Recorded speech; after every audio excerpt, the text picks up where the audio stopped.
surveyors that aren't really interested in resolving a problem, you get a bigger problem and bigger expense. You get into legal fees, all kinds of legal fees, all kinds of disputes. And presently, the way the system is, it just simply isn't there to help an individual that owns property that hasn't been treated properly by a land surveyor. And I will give you an example of how this could happen to somebody.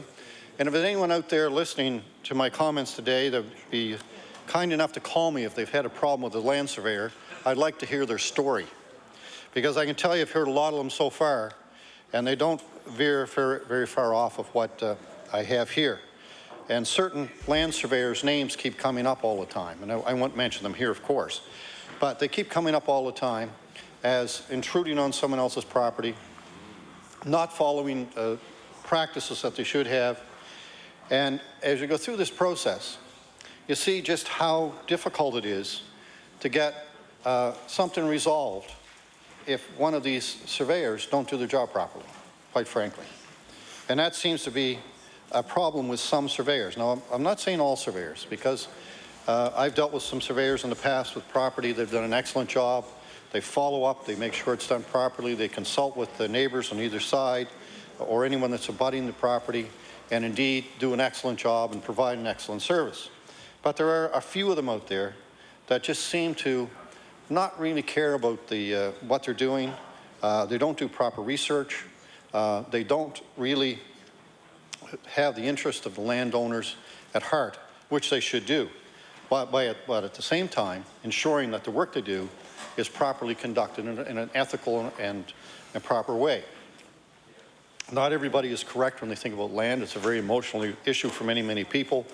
And as you go through that process, it becomes very hard to get a resolution to something if somebody has been told by a surveyor, oh yes, you own that piece of property or that piece of property, and indeed they don't. So then you have to go to court, you have to sue the person, the surveyor, you have to sue the budding landowners, and the list goes on and on. So you're years and years possibly in court. No idea how you get these things resolved. I'm going to tell you just one small story here, and I've got several of these from constituents. In one particular instance, a piece of property was surveyed.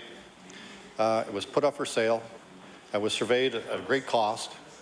And a letter came with it and indicated that from the surveyor that did the work, that indeed the property lines were correct and laid out in the letter exactly what the property lines were. And indeed, on that basis, the individual moved forward and bought this piece of property. So that was fine for several years. And all of a sudden, another surveyor comes in and runs a line at an angle through the other line that was there and certified by the original surveyor. And then all the trouble starts, of course. So both individuals figure they own this piece of property, that chunk of property. And I think this is a story that's repeated over and over and over again in Nova Scotia, unfortunately. And then two surveyors don't quite agree with each other, but don't quite disagree either, because if one of them disagrees with the other, well, then they've got an issue of ethical practice and indeed their reputation as a surveyor. So in the meantime, there's two landowners not knowing how to resolve this problem. So as time goes on, and we try to get the problem resolved, the surveyors are basically no help whatsoever, because they both say they're correct or almost correct. And so they go through this process again for a few years, and lo and behold, the original surveyor that surveyed the original land purchases the land surveying company from the other gentleman that drew the second line. So now we got a bigger problem. So I would personally think that surveyor would then be in a conflict of interest. But lo and behold, after discussions with the executive director, who I think at that time was pretty nervous about the membership, giving them a hard time because they worked for the membership, wasn't too interested in helping to resolve this problem. So here is now a company that the original owners, the two separate companies, surveyed it and disagreed. Now it's owned by one company. And the one company decides that they're going to do nothing about this, because either way they lose. They bought the liability from the other company, so now they're in a conflict of interest. But when requested to provide information on this, they absolutely refuse. They refuse to acknowledge any letters are sent to them or any documentation is sent to them whatsoever. Is that ethical practice? I don't think so. I don't know any other profession in this province or in this country would tolerate such sloppy work. The story gets worse. The story gets worse.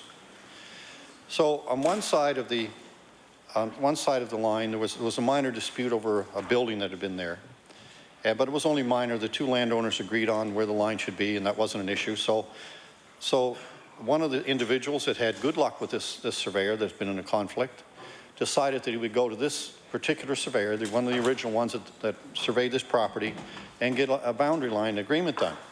So lo and behold, he did, and it was looked at by all three parties, the surveyor and the two individuals, and it was agreed upon the line and not an issue. And so an agreement was drawn up and a plot plan came. Well, this plot plan showed up. It was pretty neat. It showed the description of the land where this boundary line had been agreed to by both parties. But on the corner, in the other corner of it, another drawing in the corner showing this piece of land that intruded on the other piece, on the opposite side of it. Lo and behold, and the surveyor showed up, he said, here, sign this. Another unethical practice, because it included information that was not requested.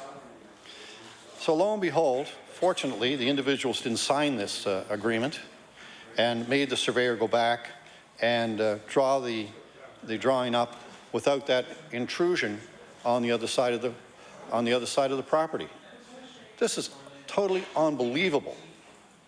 When this was brought forward to the Surveyor Society, basically, well, that's a dispute between two surveyors, we can't get involved in this.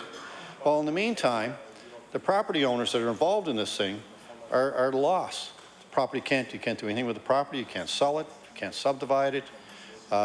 You can use it, but you can't use a disputed area.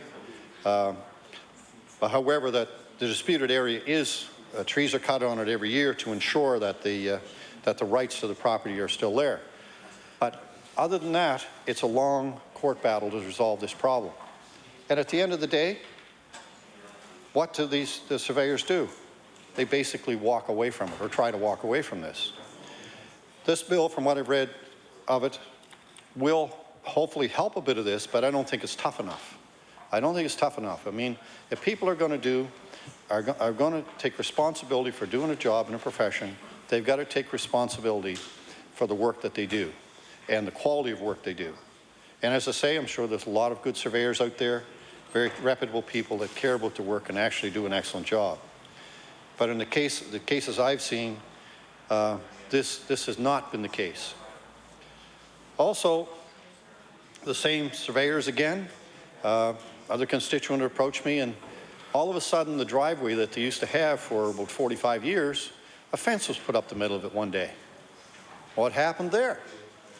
Well, the surveyor said, you don't own the land, you run a line up the middle of the driveway, and he eliminated the driveway. And the property owner just whipped up a fence real quick, and up the fence goes, and lo and behold, the fence is still there today, and that was about 5 or 6 years ago. And no indication of the property being used or the road being used, no discussion between the property owners.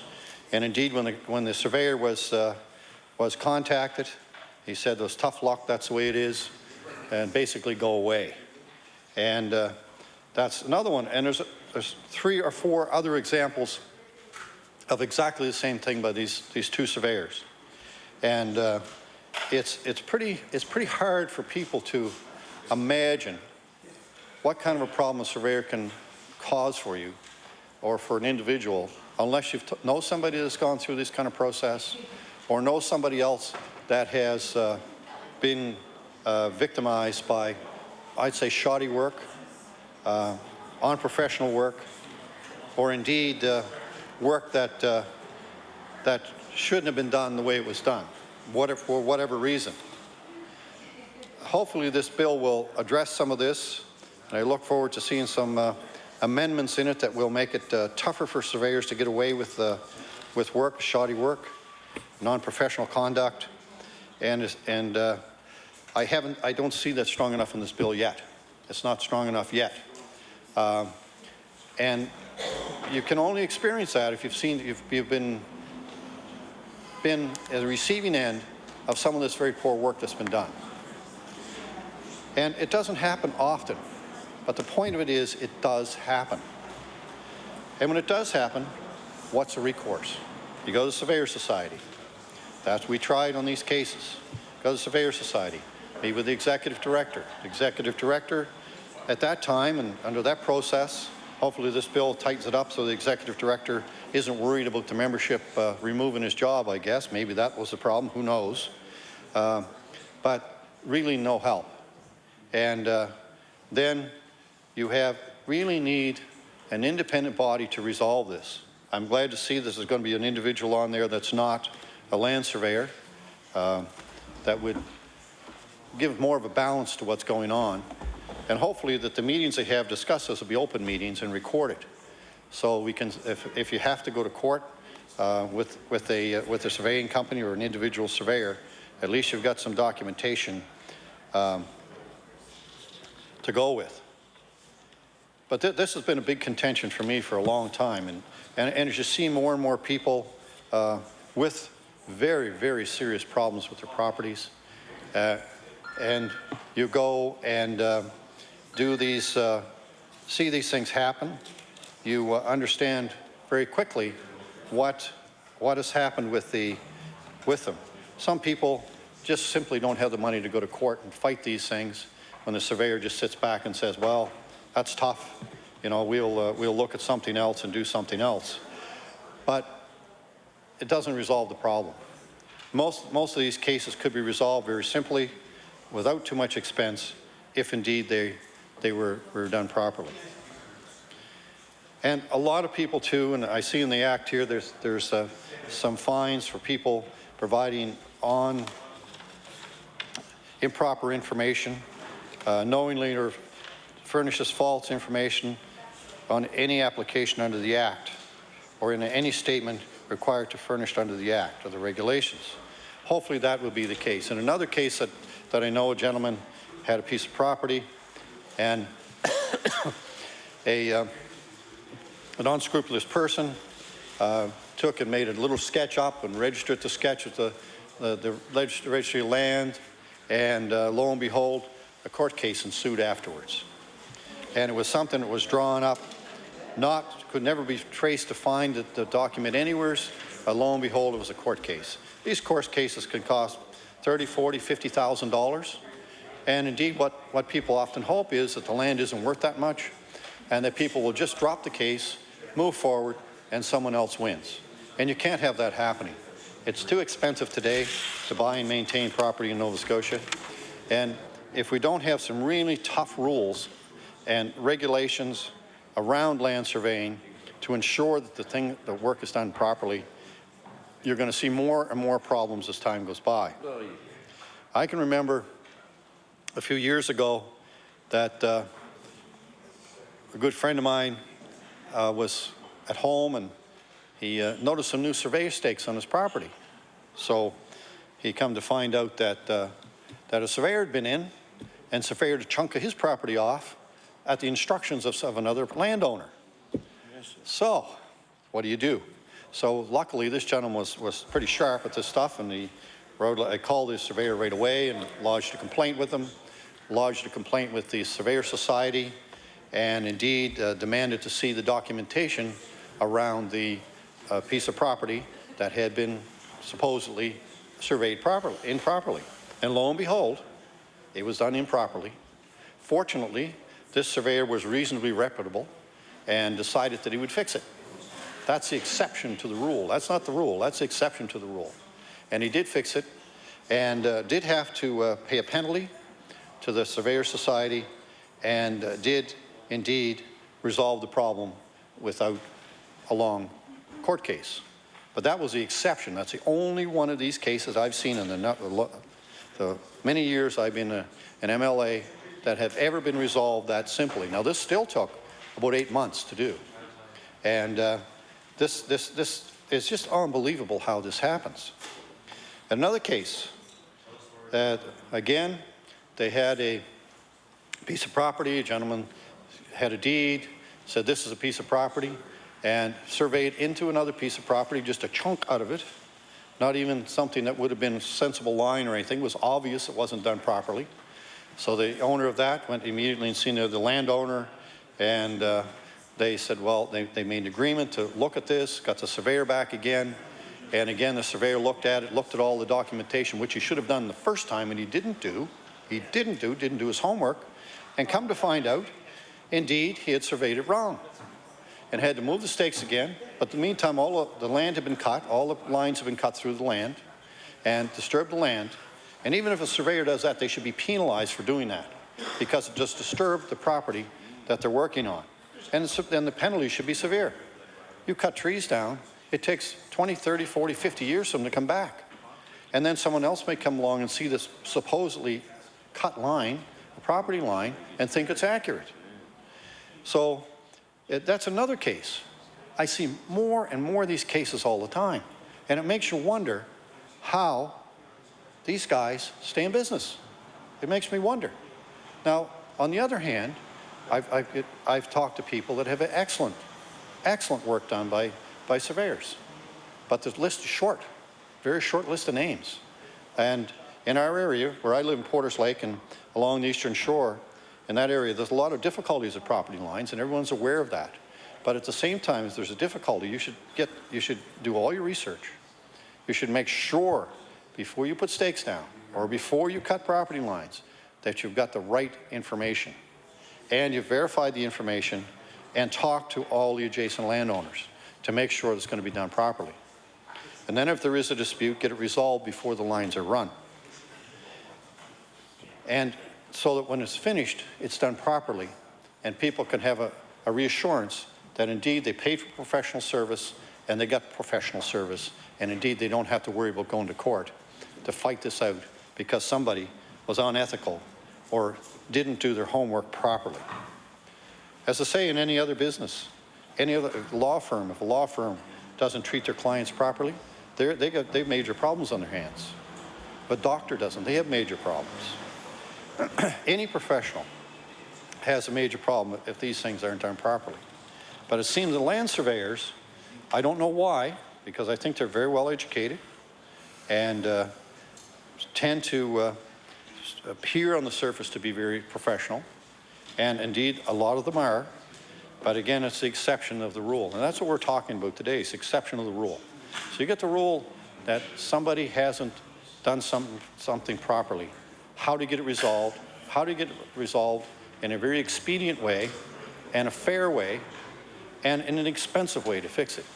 Because typically these things are thrust onto landowners without the landowners being involved at all. Now in some cases that's not true either, because sometimes landowners figure they own land they don't, and that causes all kinds of problems. And then if that's the case, well that's a case that surveyors should be able to sort out where the property line should be, and then if the landowners can't agree on it, then they should have a way to resolve it. But indeed they should have to prove indeed that they own the property. And again, if the surveyor does his homework properly and does a deed searches properly and does a boundary lines properly and knows the area, they should be able to resolve that without ever having to go to a court or any other kind of a hearing.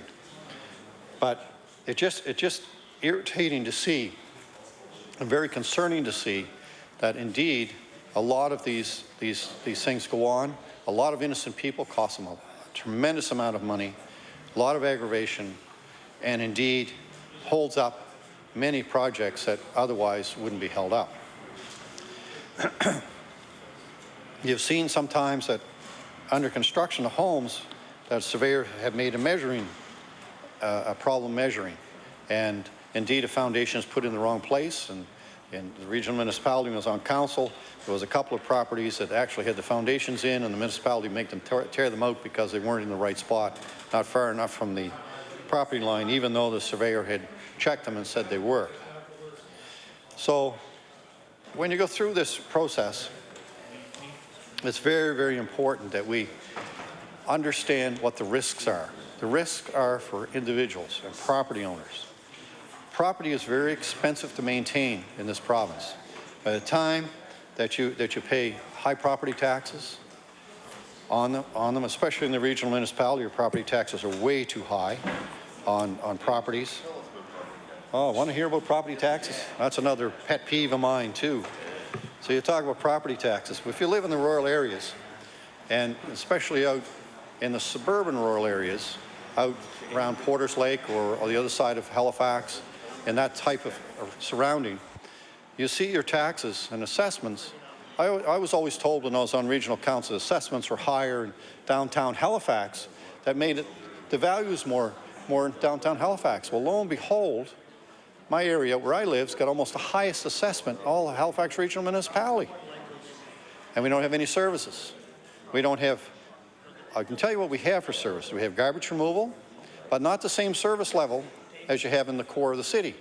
Green bins are picked up every week in the city, only once every 2 weeks in the rural area.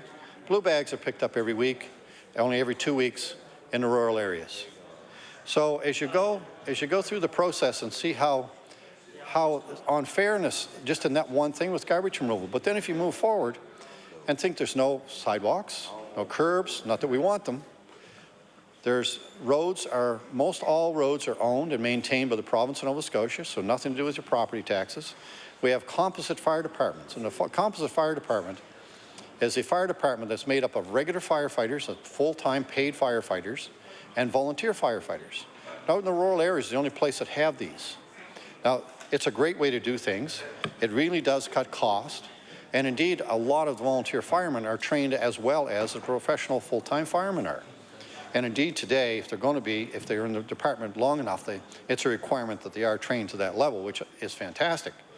These people provide their time. It costs them a lot of money to be a volunteer fireman, and indeed put themselves in dangerous situations. While in the core of the city, it's all professional paid firemen. So that's another area we don't have equality with the city.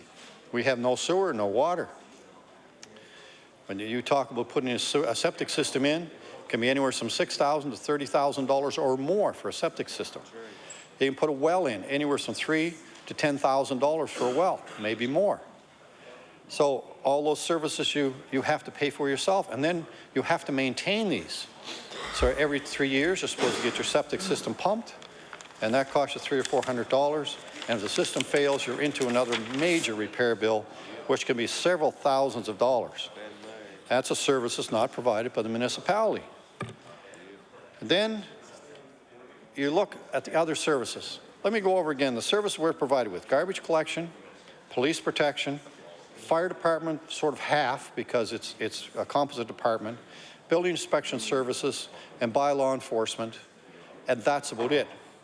But if you live in the city, you have public transit, you have curbs and sidewalks, you have roads that are maintained by the municipality, and a lot of other services that are not available to the rural areas. But yet, the tax rate is only slightly different. And as I said before, when I was on council, they always used to tell me that the problem was that your assessments weren't that high. Well, there's a lot of homes in my area that aren't probably as nice as the homes in the south end of Halifax, but taxes are higher.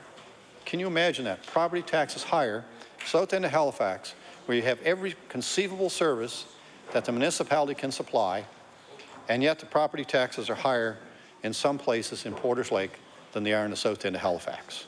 You tell me that's fair? Well, I can tell you, anybody that lives in a rural area is very, very upset with this, extremely upset. And we just seem to get the same old information back all the time. And then we have this ghost tax. I call it the ghost tax. Oh, it's horrible tax. It's the local improvement charge and the area rates. The area rates. Well, lo and behold, I'll explain about that. Our local councillor, in his great wisdom, decided that the new, that's the proper name, I think, decided in his great wisdom with the new school that the province is going to build, is going to put a new community center in. And that's fair enough, except, that's right. And what he had done, he never consulted with the people who had the present community center, which needed to be upgraded slightly, but didn't need a new one. Absolutely did not need a new one. So, but he decided in his great wisdom, yep, going to build a new community center as part of the school in Porters Lake. Well, that happened. No public consultation, no input from the community whatsoever. He goes to council and puts an emergency system through for area capital rate. So now the new school is going to have a new community center. And in that process, determined that the present community center that had been running on its own, been never in financial trouble, always had ups and downs, as any community center does, but really a model of how things are run. Great people operating it, great people from the community helping all the time, and they were just left out in the cold. Now, they were told at a public meeting I was at, we're not going to support your community center anymore. You can't have any more money because we're putting the money in this new school, and that's going to be the community center. So then the question started to rise. How's this going to work? Well, I can remember when Graham Creighton High was rebuilt after it had some damage to it, and council at that time decided they were going to put $400,000 into a community room. Sounded good at the time. I had some thoughts about that weren't very positive, because when you typically deal with the school board, it's very difficult to get access to a school. And any MLA here that knows that if you're trying to get access to a school, it's just impossible. So anyway, it wasn't in my area at the time, and the councillor at the time thought it was a good idea, and the council supported it, and away it went. So I built this community center. Now it's a small room with a couple of washrooms that has a private entrance to it, that you don't have to go through the school, and access to that was made pretty good sense. Guess what? Try to get that community center. Now I brought that issue up in committees here several times, and lo and behold, the municipality finally took this community center over. Now, it really was for the seniors room now, the seniors have to book it. And guess what? If you do not have the janitor at the school, even though the janitor doesn't have to open the door, they do not have access to the school, the janitor's got to be in the school in order for them to use this community room. Now, that's the same thing that's going to happen in Porters Lake. You're not going to have access to this facility. You're not going to be there. It's going to be $2 or $3 million on this area rate that's been put everybody's taxes up in the area, and that will include a large area, an area that's not even serviced by this school. And there's other community centers. There's one in Lawrencetown that will be area rated for it. There's one in Lake Echo will be area rated for it. In Chesncook, there's already a small community center there. They'll be area rated for it and pay for this process because it wasn't done properly. So we have to change our rules and make them tougher so things can be done and done properly. And when you look at the inequality of taxes as you go through this process, it comes back to this bill. If you're paying, the property is not surveyed properly, and you think you own this piece of property, then the municipality will come along and charge you taxes on the whole piece of property, even though there might be a boundary dispute on it. You can't sell it, can't do anything to it, and lo and behold, you can't sell it. But to keep the taxes up on it, including these area rates and these improvement charges and capital rates and all these other things that they pile on you, they do that, and you don't even own part of the property possibly, but you're paying the taxes on it. And when the time comes, keep this in mind. If anyone hasn't run into this, it's real. What'll happen is, if you find out later that indeed this piece of property, after a dispute is settled, it saves a big chunk of your property, isn't owned by you, you go back to the municipality, try to get your money back you paid in taxes, but you want to see somebody laugh real hard. They laugh real hard when you show up. And that's the only thing you get out of them is a big laugh. Because we've got our money, don't bother us, go away. But if you owe them money, they'll sell your property to get it. So it just shows you how badly some of these people are being treated by some of these unfortunate things. Yes, and I'm going to bring something else up here too, and you talk about surveying and doing land, the road in McConnell Drive in Porters Lake. I can recall when I spoke in this house and put the private member's bill in here, which never did get support, unfortunately. the province had agreed to pay a section of O'Connell Drive from the number 7 highway to the school, because on certain times of the year, the school buses and the big trucks going to the school and all the traffic to school beat the road up so bad that a subdivision street was actually closed by the Department of Transportation. It was impassable. So finally, the government decided that they would pave this road and not charge the residents for it. So that was wonderful news. Everybody was really happy about it, and nobody wanted anything else paved. So lo and behold, the councillor come along in the area and decides that he wants to pave the rest of the road. So that was done in cooperation with the Conservative government at the time, and because they had to agree to it, they did. And so that was fine. So they got the road paved all the way up. And then when it came time to pay for it, guess who had to pay for it? Everybody on the road, including the people that had the road paved at no cost to them. And through their tax, a local improvement charge, which is anywhere from $3,000 to $5,000. And even side roads that were off of that weren't paved had to pay this local improvement charge. And further, to make it even more aggravating, the people that lived on the gravel part of the road, which was the best gravel road I have ever seen and maintained unbelievably well because it was built very, very well, they didn't want this. They fought against it, but the road was paved anyway. So they had to pay as well. There was a new small subdivision going in with all paved roads and everything in place. They had to pay for this road as well. So these are the sort of unscrupulous things can happen.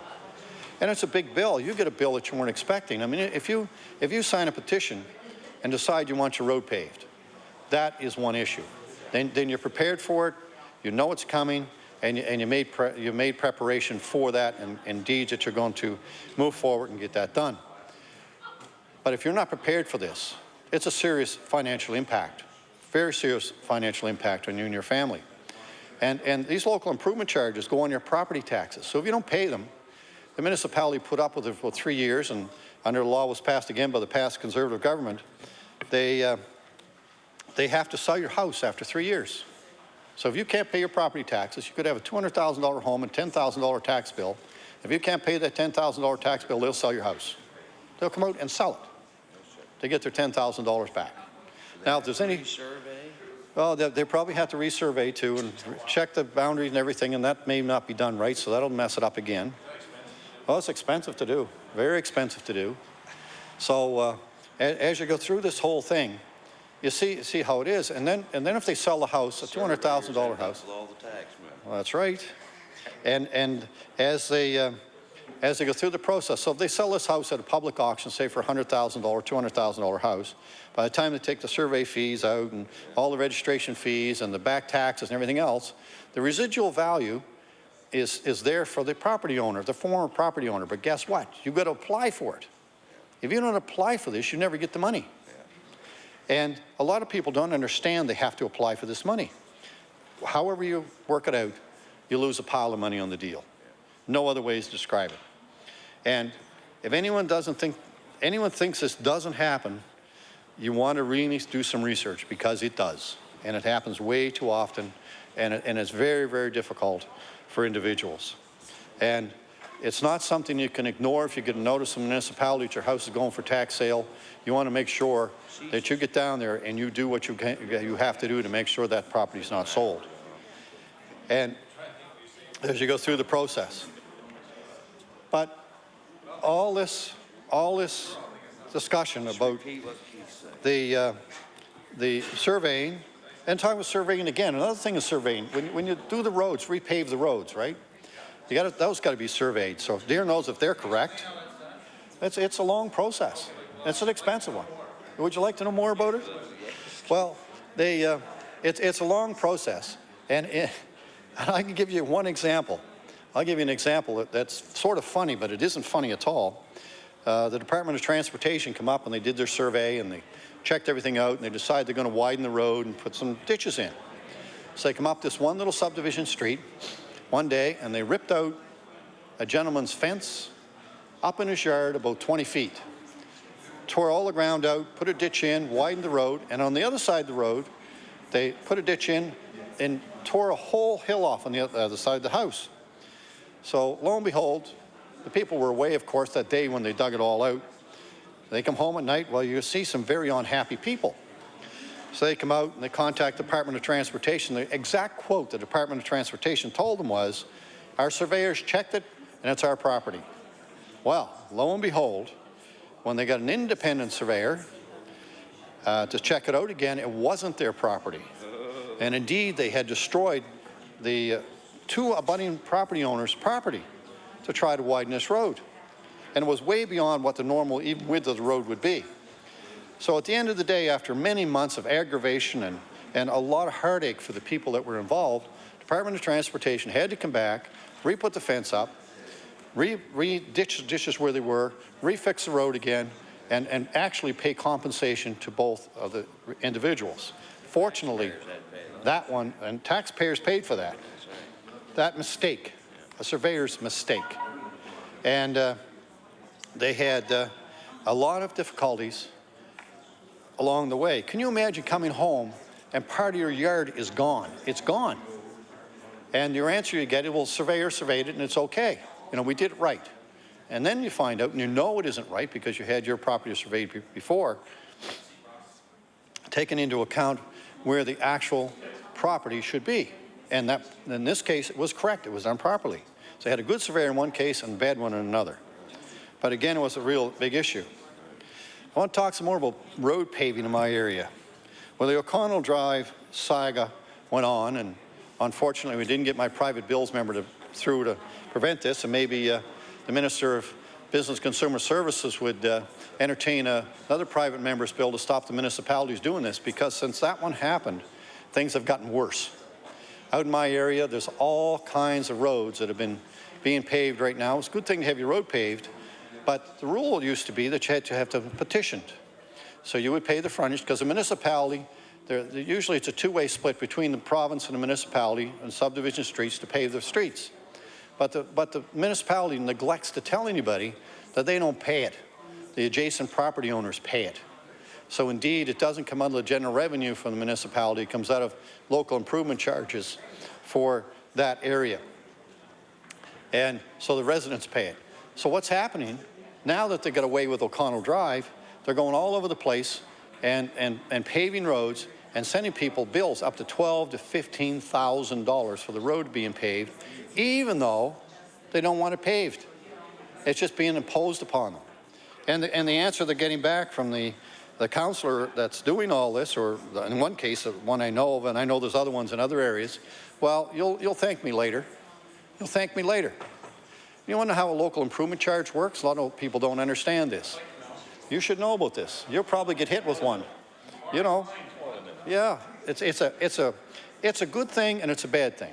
Local improvement charge, usually what happens is come in and pave your street, which you didn't get permission to do. So they wait a year after it's done. You get a bill in the mail one day and say, here's your bill for the first year. So you're going to pay, let's make it real simple, $10,000 for your paving. So your bill this year is $1,000 because you're going to amortize it over 10 years. So you take your $1,000 and you write your check out and whatever you got to do to pave it, pay for the paving that you didn't ask for and didn't want. You give them the $1,000 check and say, that's not too bad. Next year I'll save up and I'll pay my $1,000 next year. Lo and behold, they don't tell you, the first year when the bill comes, there's no interest on it. The second year, there's interest. And when the bill comes the second year, it's $2,000. Not one, it's $2,000. So you're expecting $1,000 again, now you've got to double the size. And that bill continues on and slowly reduces over the 10 years till in the final year you probably only pay about $200 interest on the $1,000. But that's a pretty steep interest rate when you calculate it. It's a lot cheaper to go refinance your house if you're in that position to do it, or to pay it in some other way with a line of credit or cash if you're fortunate enough to have that, which most people that own homes don't readily have around because there's so many costs with the home. But that's what you're facing. And as you go through this process, again, people are often upset where the road is widened to, oftentimes in past where their property was surveyed. Again, surveyors putting the road in, surveyors that put the property line in and move the property lines back. And indeed, they own less property than they thought they did, which is very unfortunate. So it's so important to have people understand how this works. And anybody that hasn't experienced trouble with surveyors and with land and with that type of activity has no concept of exactly how complex and how very, very expensive and aggravating this can be. You have something that might be a piece of property that was in your family for 500 years or 200 years or 50 years, it doesn't matter. And all of a sudden, someone encroaches on that property line that you probably don't even know about. You may not even know that it's happened with another survey line. And then you've got to prove that that line is wrong. You've got to prove it's wrong. And you try to prove it. It's very, very, very difficult and very expensive. So I don't think that this bill, from what I've seen in it, is near tough enough on surveyors that don't use ethical practices and try to resolve problems properly. It's like anything. If people are easy to work with and can work and do things that makes it common sense, usually these things can be resolved. But if someone digs their heels in, for a surveyor, for instance, I know I'm right, and doesn't recheck everything they've done to ensure that indeed they are right, and sometimes they may be, sometimes they may not be, to ensure that this aggravation doesn't really hurt families. And you know, the government opposite is all about families. So here's a chance to help families. Put some tougher regulations in this, put bigger fines in this for surveyors, and make this thing tough so they know if they mess up that they're going to pay, and they're going to pay dearly for it. Do they have a code of ethics? I think they have a code of ethics. They talk about it here in the bill. I would like to see it because hopefully it's an improvement over the past one. I can remember, I'm older than a lot of people in this legislature. I hate to say that, but it's true. But I can remember in Halifax when they had the police strike. Anyone remember the police strike? I can't remember when it was. It was a long time ago. Anyway, they brought the RCMP in, and the RCMP just didn't have the manpower, enough manpower, quickly enough to resolve the problem. So every morning, the police would parade in a whole bunch of people for drunkenness and speeding and all kinds of stuff into the court. So this went on for 3 or 4 days, and people would get the regular fines, and away they go, and they'd be back the next day with the same sort of thing again. So finally, the judge got so tired of this. This guy came in and spun the wheels on his car, spun the tires. Now, I don't know how serious the spinning was, but it wasn't something you shouldn't be doing downtown Halifax. So anyway, they hauled the guy in. The guy says, how do you plead not guilty? He said, you're guilty, $10,000. Guess what? $10,000. There was no more fires in the streets. There was no more drunkenness. There was nobody speeding. There was no one else spinning their tires downtown. You've got to put a message forward that people understand. And they sure understood that, because at that time, $10,000 was a lot of money. And that ended the problem. The police got control very quickly after that, and they never lost it again. And hopefully we never have a situation where we have to see a police strike again. And dear knows, with the activities that the government's doing now, what all is going to be unionized, and what all is going to be there that people, the average person, is not going to have many rights unless you're in a union. So that's going to be interesting. I wonder if the surveyors are going to unionize. Probably. You think that they're going to unionize? I think they probably will have to stay in the province. But as you go through all this stuff, and you see what could happen to you as an individual, most people that live every day and work every day don't understand these problems until they actually personally run into them. Even if a neighbor is a problem, you can't understand what it's like until you see it yourself. And what I do, and I know all the MLAs here do, you see a lot of things in the communities that personally, before I get into politics, I never knew existed. And there's some pretty bad things out there that can hurt people seriously that shouldn't. And this is one of these things. The surveyors should be held accountable for what they do. The penalty should be severe if they mess up, because it's a very severe cost to the landowners. You've got to put it in context. It says here in one place, I think it's a $2,000 fine. Well, today, a $2,000 fine is really, quite honestly, a joke. Just part of doing business. It's a joke. It's part of doing business. It's part of doing business. And $2,000 surveyor make that in a couple days. So what's he care? I mean, pay the fine, so what, go on and do something else. But if you made that fine $50,000, boys, he'd make sure he had everything done right. Or take their license. And take their license too. Take that too. Eliminate the license. I mean, really make sure that, that they get the message, that they really get the message that if they mess up, they pay. Because a surveyor can go run a line, takes him an hour, a day maybe to run a line through a piece of property, and he walks away and said, my line's right. And if it's not right, thousands and thousands and thousands of dollars later, years later, and tons of aggravation on behalf of both property owners, hopefully you get it resolved. There's no guarantee even then you'll get it resolved. And eventually what generally happens is that it takes and someone gives up and they say, well, I can't afford to do this anymore, and they move on. And then it's resolved some way or another and some kind of an agreement is made. I can tell you from what I've seen in the past, it's a whole lot easier to go to your neighbor when a surveyor is messed up and say to the neighbor, let's do a line agreement, and whatever the line agreements, we'll settle on it, and that's the end of it. Because if you don't do that, you're talking hundreds of thousands of dollars potentially as time goes on for when you combine both parties and all the research and everything they have to do. And this is real. This is not something I'm making up. That's not something I'm just saying here today.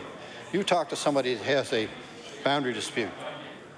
I know some families in Chesncook years ago had a piece of property, some lakefront property, very valuable property, and they took several families took another family to court because a surveyor went in and said, we own this property. Well, I forget how many families, 6 or 7 families went together, and it cost each one of the families about $35,000 to $40,000 each. To do the math on that, that's a tremendous amount of money. And at the end, they lost. They lost this case. And some of these deeds went back to the original land grants. The original land grants the deeds went back to. So you know, these things are a couple hundred years old, this property descriptions. And it's unbelievable that this could transpire. How much time do I have, Mr. Speaker? You have about 12 minutes left. 12 minutes? Is that it? Well, only 12 minutes? Well, I was only going to speak for a couple of minutes, so. Well. You mean tell me I'm going to have to finish what we don't get to? Yeah, you know, but this is a very serious issue. And as we move forward, I know one of the colleagues over there is laughing, but her husband's a surveyor, so I would say she's laughing because when she goes to the bank, she knows lots of money there, so that he makes, so that's good for her. But it's a, you know, got to get paid somehow, I suppose. But, you know, I'm joking a little bit, but it's, this is a very serious matter. And when you look through the process and see the things, why don't we have a different type of dispute mechanism in the province? Why don't we have the province have surveyors that come in and review the work, peer review of work that's been done that's in dispute, not the association that works within itself, but a peer review from surveyors that are employed by the province that indeed would look at this and say, we did all the research based on what's been supplied to us, and here's what it should be. That would resolve the problem immediately, would resolve most of all these things, and indeed would save hundreds of thousands of dollars and would save a lot of aggravation for surveyors and property owners alike. If somebody would come in and do that and make the ruling final, and at least it's fixed. Fix it for good.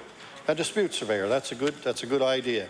I know that there was never ever talked about, I don't think they would ever want to do that because then it would take control of their profession away from them, but I wouldn't be because that individual could also be a member of their association, but independent from it. If that makes any sense as you go through it, but we have to have something like this. So I'm encouraging the government to put really stiff fines in this for surveyors or for people that have give false information to surveyors, false documents, and make them pay, because it costs people dearly. And people, if you've ever seen anybody that's really, really having a land dispute, you can see them that they're a nervous wreck. They're worried about how they're going to pay for the cost of this, what they're going to do, and how they're going to handle it. So it's a very, very serious thing. I've never seen people get so emotional about anything like they do with land. And a lot of people don't try to dispute it. They just take what's handed to them because they can't afford to do anything with it. They just simply cannot afford to do anything. And is that right in this province? It's not right. It shouldn't be how much money you got, whether or not you can look after the piece of property that's been given to you, or you're purchased, or whatever the case may be. It should be because there's a system in place that works and works well, that protects your rights. And that sure isn't there now. It isn't there now, and I don't think this act is going to do it either. So I would like to see tougher regulations than is in the bill. I'd like to see accountability by surveyors, and accountability for people that are providing information to surveyors. Because the surveyor gets information that's incorrect and doesn't check it out properly, that's partly his fault, but it's also a fault of the person that's provided the inaccurate information. So I think that both parties in that case should be accountable and be held accountable financially. Because once you hold people accountable financially, then you'll find that things work. They do work. If you give something to somebody that's quite valuable, it's what it's worth. You give it to them. It's free. If you take that same thing and sell it to them for what it's worth, then it's very valuable to them, because they've had to work to get the money to buy that particular item. If it's given to them, it's just something that's free. It's free. And that really works. That's right. That's how children get spoiled. Instead of having to do things themselves and learn how to things. And you see too much of that today, with children being given everything, and all of a sudden the parents wonder why my little Johnny is in trouble with the law now, because he figures he can go take something and get into trouble. And that's unfortunate. It's really unfortunate as time goes on.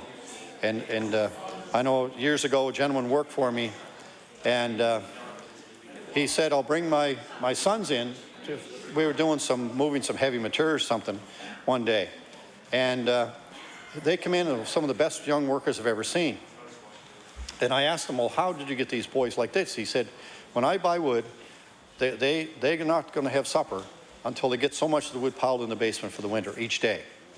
And he said, taught them a work ethic, and it works. It does work. He was really good to those boys. Best father you could ever see. But again, he taught them how important it is to work and how important it is to look after things. And we're getting away from this all the time. And we're getting to the point, when you watch the media now, everybody's responsible, right? Everybody's responsible. But if you didn't be responsible for what happened yourself, there's a problem.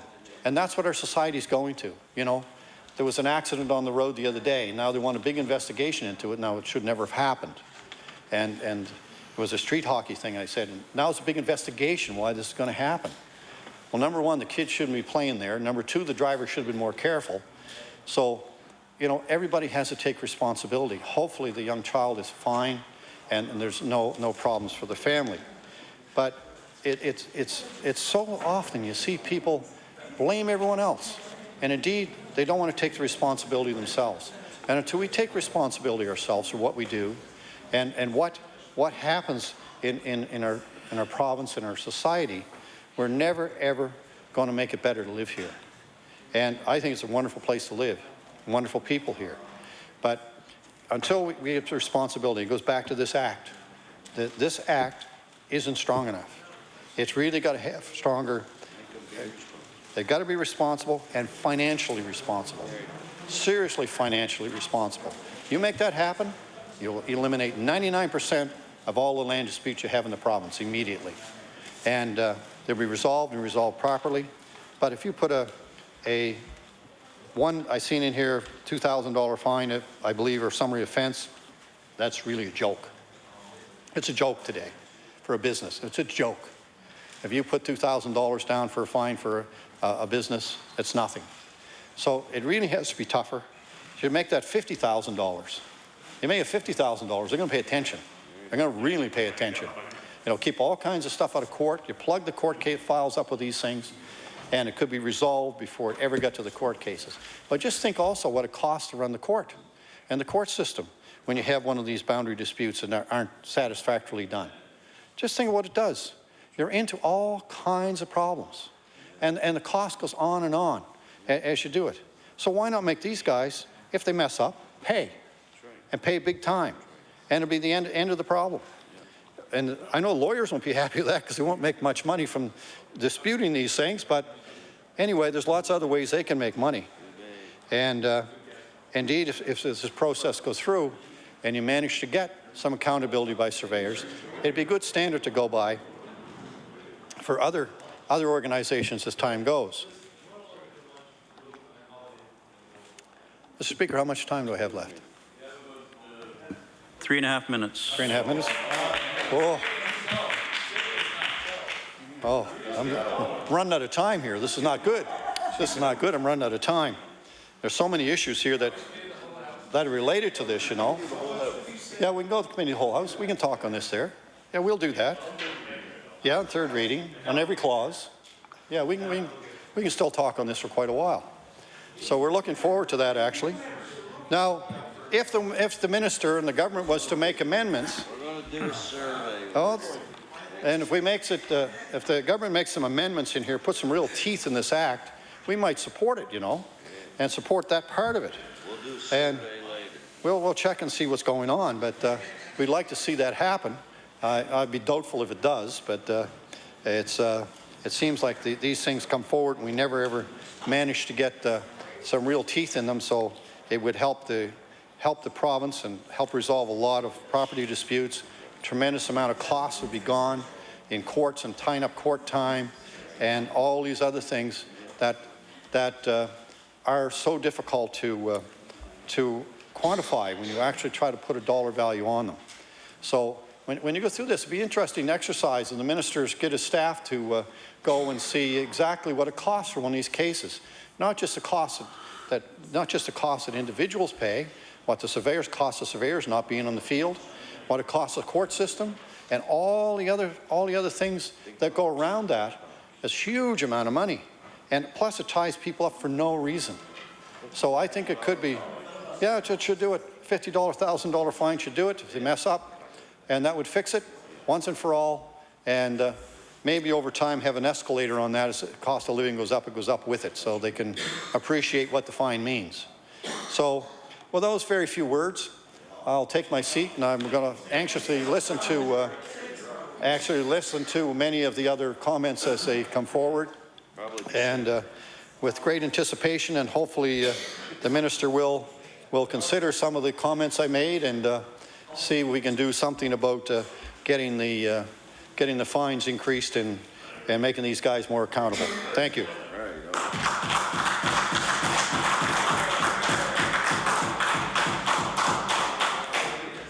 Thank you, member. I'll now recognize the honourable member for Cape Breton North. Yes, thank you very much. Thank you very much, Mr. Speaker, and I'm very pleased to see that this legislature is giving the land surveyors of Nova Scotia, as they would know and believe, the attention and time they deserve here in debate on second reading of Bill 124, the Land Surveyors Act.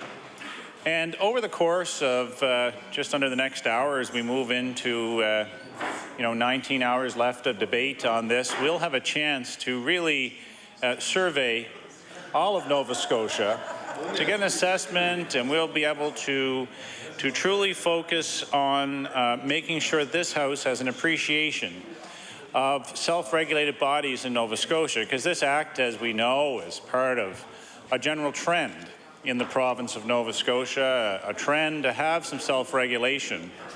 And you know, Mr. Speaker, I find it interesting in the minister's opening comments, if I take a look at some notes here, to serve and protect the public interest, to have a smaller and more efficient board with new regulations that have been prepared and And at some point we may see those regulations, but they've yet to have the peekaboo exercise over at the cabinet room to see if they will get the blessing of the High Commander of Nova Scotia. And Mr. Speaker, I'm sure that those well, I didn't call him Chairman Dexter. Okay, but the High Commander of the Socialist regime of Nova Scotia, it's true. Well, the Minister of Service Nova Scotia Minister Relations says not nice, but it is true. Because what we're finding is, yeah, I did, referencing someone else, but the minister's saying it's not nice, but what's not nice is for us to have to be in this House dealing with a bill that otherwise, Mr. Speaker, would have been a process that would have moved along.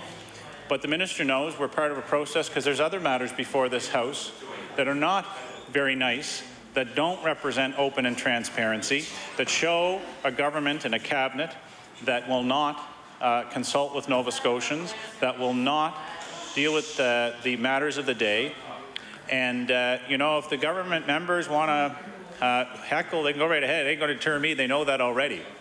And if they want to suggest that any of these matters are not dealing with the bill, well, I'll be happy to draw the lines back, because this bill is a matter because it has regulations. And what I'm saying is, the peekaboo exercise of Cabinet has not yet known. The minister, I don't even think, has seen the regulations yet. But I'm sure somebody, Dan O'Connor or someone in the Premier's office, at some point will say, you know, the High Commander has deemed it fit to bring these things forward for consideration. And it's not about this, whether it's nice or not, Mr. Speaker. What's not nice is we have to be in this House to debate matters that otherwise we would be in consistent agreement on and want to support the government to move forward and see regulations come forward. But we also have a process, Mr. Speaker, that deals with the inconsistency of this government and its approach to the legislative agenda, and quite frankly dismissing. What's not nice is Nova Scotians having clothesline bills and idling bills and any number of things where we were in committee of the whole House, and I don't know why we weren't back, because we were, I think, moving along quite well with regards to the bill before the committee of the whole House, but somehow we're now in the Land Surveyors Act. So you know, but we can draw the lines of comparison. We don't need a land surveyor to give us the lay of the land of what the government's up to. We know that. And what Nova Scotians are seeing clearly is that they don't need anyone to interpret for them what's starting to occur, what we've known for a long time, and now the government is just being exposed. So here we have this bill, and I find that, you know, you talk about internal trade and fair regulation, and also a code of ethics that the minister referenced that they would bring forward. And the irony, Mr. Speaker, is yesterday in law amendments, when it was brought forward that this House should have a code of ethics, government members vehemently opposed that and did not want it to come forward. So I question if a code of ethics that the minister says is good for the industry, but there's no code of ethics that's appropriate for the legislature. I would say, in looking at this bill allows us to ask, why is it with self-regulating bodies, Mr. Speaker, they would have code of ethics in it? And the amendment that was brought forward by the Liberal caucus to have a code of ethics, and the proposal they had, the language that was provided, would suggest that we would want to have that same standard, that we would want in this House to clearly articulate for Nova Scotians, as the minister has said is important to have for the land surveyors, a code of ethics, yet this House refuses. Not this House, I shouldn't say that. The House is not refusing, because the Liberal caucus and the Progressive Conservative caucus agree that a code of ethics would be appropriate. The government agrees it's okay for the land surveyors to have a code of ethics. It's okay for the Barrister Society to have a code of ethics. It's okay for Doctors Nova Scotia to have a code of ethics, for the Nursing College, for any other group. We've had self-regulating. They, Mr. Speaker, have a code of ethics. So one has to ask, what's not right and what's not nice is that we, in this House, refuse to have a code of ethics. So Nova Scotians looking at this have to say, why are the NDP members of government against a code of ethics for this House, yet they bring a bill forward that supports a code of ethics for land surveyors, and other registered bodies because they should be held to a standard and operate under a certain standard. And at the same time, Mr. Speaker, when we've come through a period which is now known as the expense scandal here in Nova Scotia, where, as I always say, the race to who's more right, the government has fallen over themselves to implement and force changes, but haven't looked at what would a code of ethics done in terms of collaboration. What would a code of ethics for this House done in terms of dialogue or consultation? What would a code of ethics for this House meant for us to be able to operate and conduct ourselves in an appropriate manner? So I find it interesting, Mr. Speaker, that we are talking about promoting through this bill a code of ethics for land surveyors, and the NDP members of the legislature refuse to accept or be part of an effort to have a code of ethics for this House. And at the same time, we're prepared without any hesitation to ram through changes because they just couldn't do it fast enough, because they talked about wanting to be the ones, and the speeches we've heard from the Premier and others saying, they're cleaning up the legislature. Well, if you're cleaning up the legislature, you would think you would put in standards, Mr. Speaker, that would deal with a code of ethics. You think there would have been consultation at minimum through the House leaders of this legislature to discuss those, rather than, and there weren't even napkin moments when the government was coming through with changes. They didn't even deem fit to put them on a piece of napkin to bring them forward. They rushed them forward in front of the cameras because I remember still the Minister of Finance telling the government House leader, just keep going, keep going. You do whatever you have to do. And it was all about a shameless exercise on this race to who's more right. And here we have a bill that the government would suggest that a code of ethics is really important for land surveyors, that every regulated, self-regulated body in this province, that this House has been moving forward and modernizing. So we're all about modernizing everything else except this legislature. This fundamental institution that should be the rock and the foundation upon which all these other codes of ethics are built on, and we refuse, as members of this legislature, to have a code of ethics.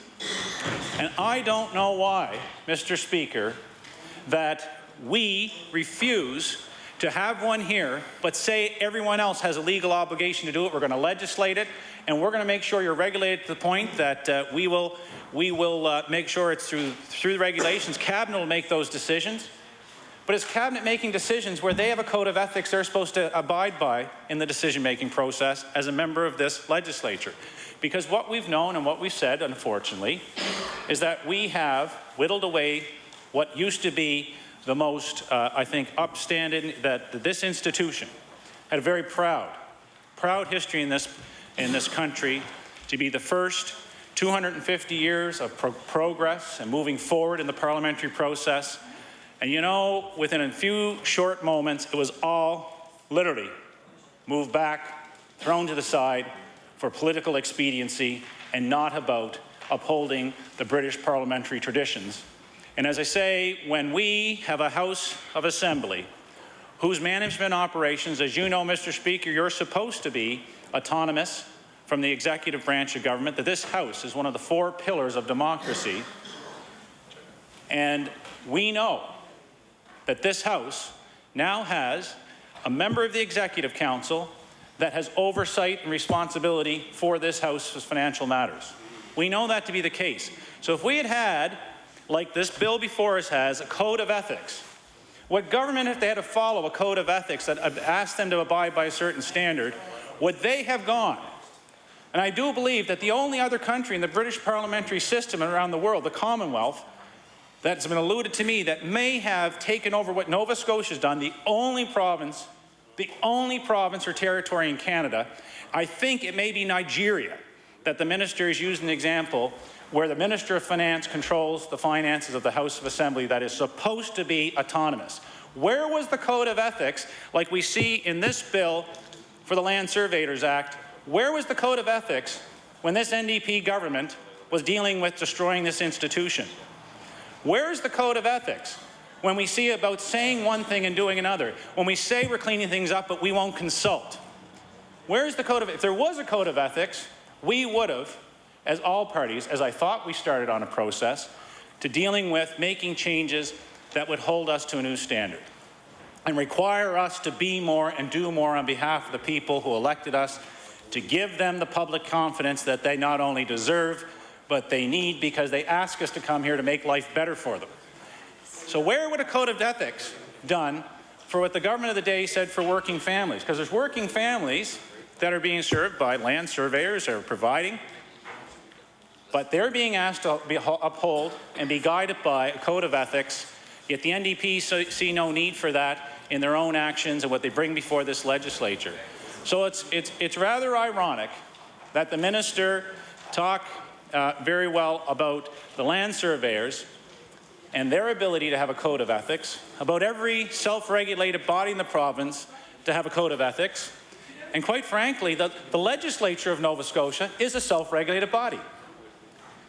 It happens to go by a majority vote, and the parliamentary tradition would say, and the things that would represent the institution should be those where consensus and collaboration and cooperation would rule the day to make sure things like a code of ethics for Nova Scotia would be in place.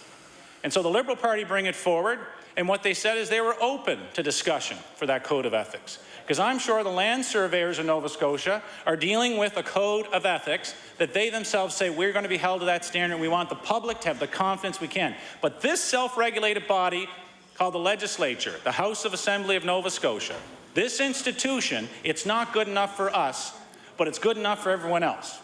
Well, that's saying one thing and doing another, and that's again what this government has done. So in a void of a code of ethics without standards in place, yet we have other bills, Mr. Speaker, where the government wants to say we have further transparency.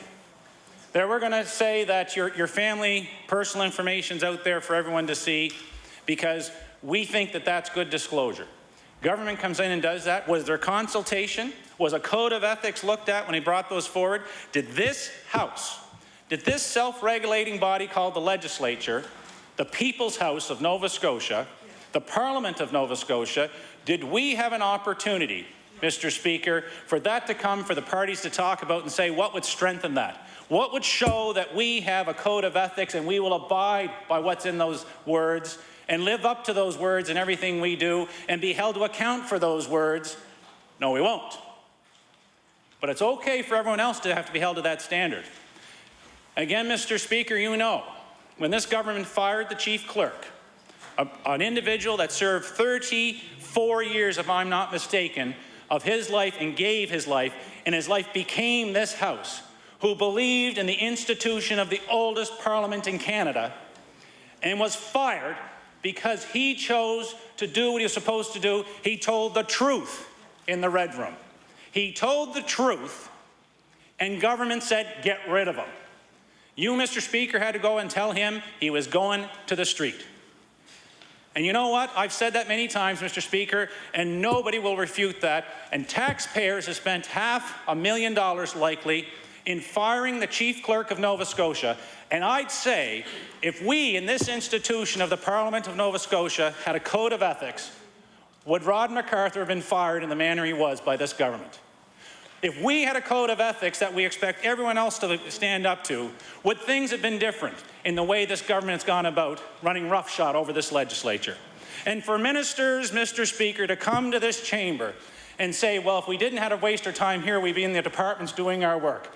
Well, there is no department if there is no legislature, and that's why I said we now have a parliamentary dictatorship in this province, because it's damn with the opposition and the parliamentary traditions of this House, and we'll do whatever we want.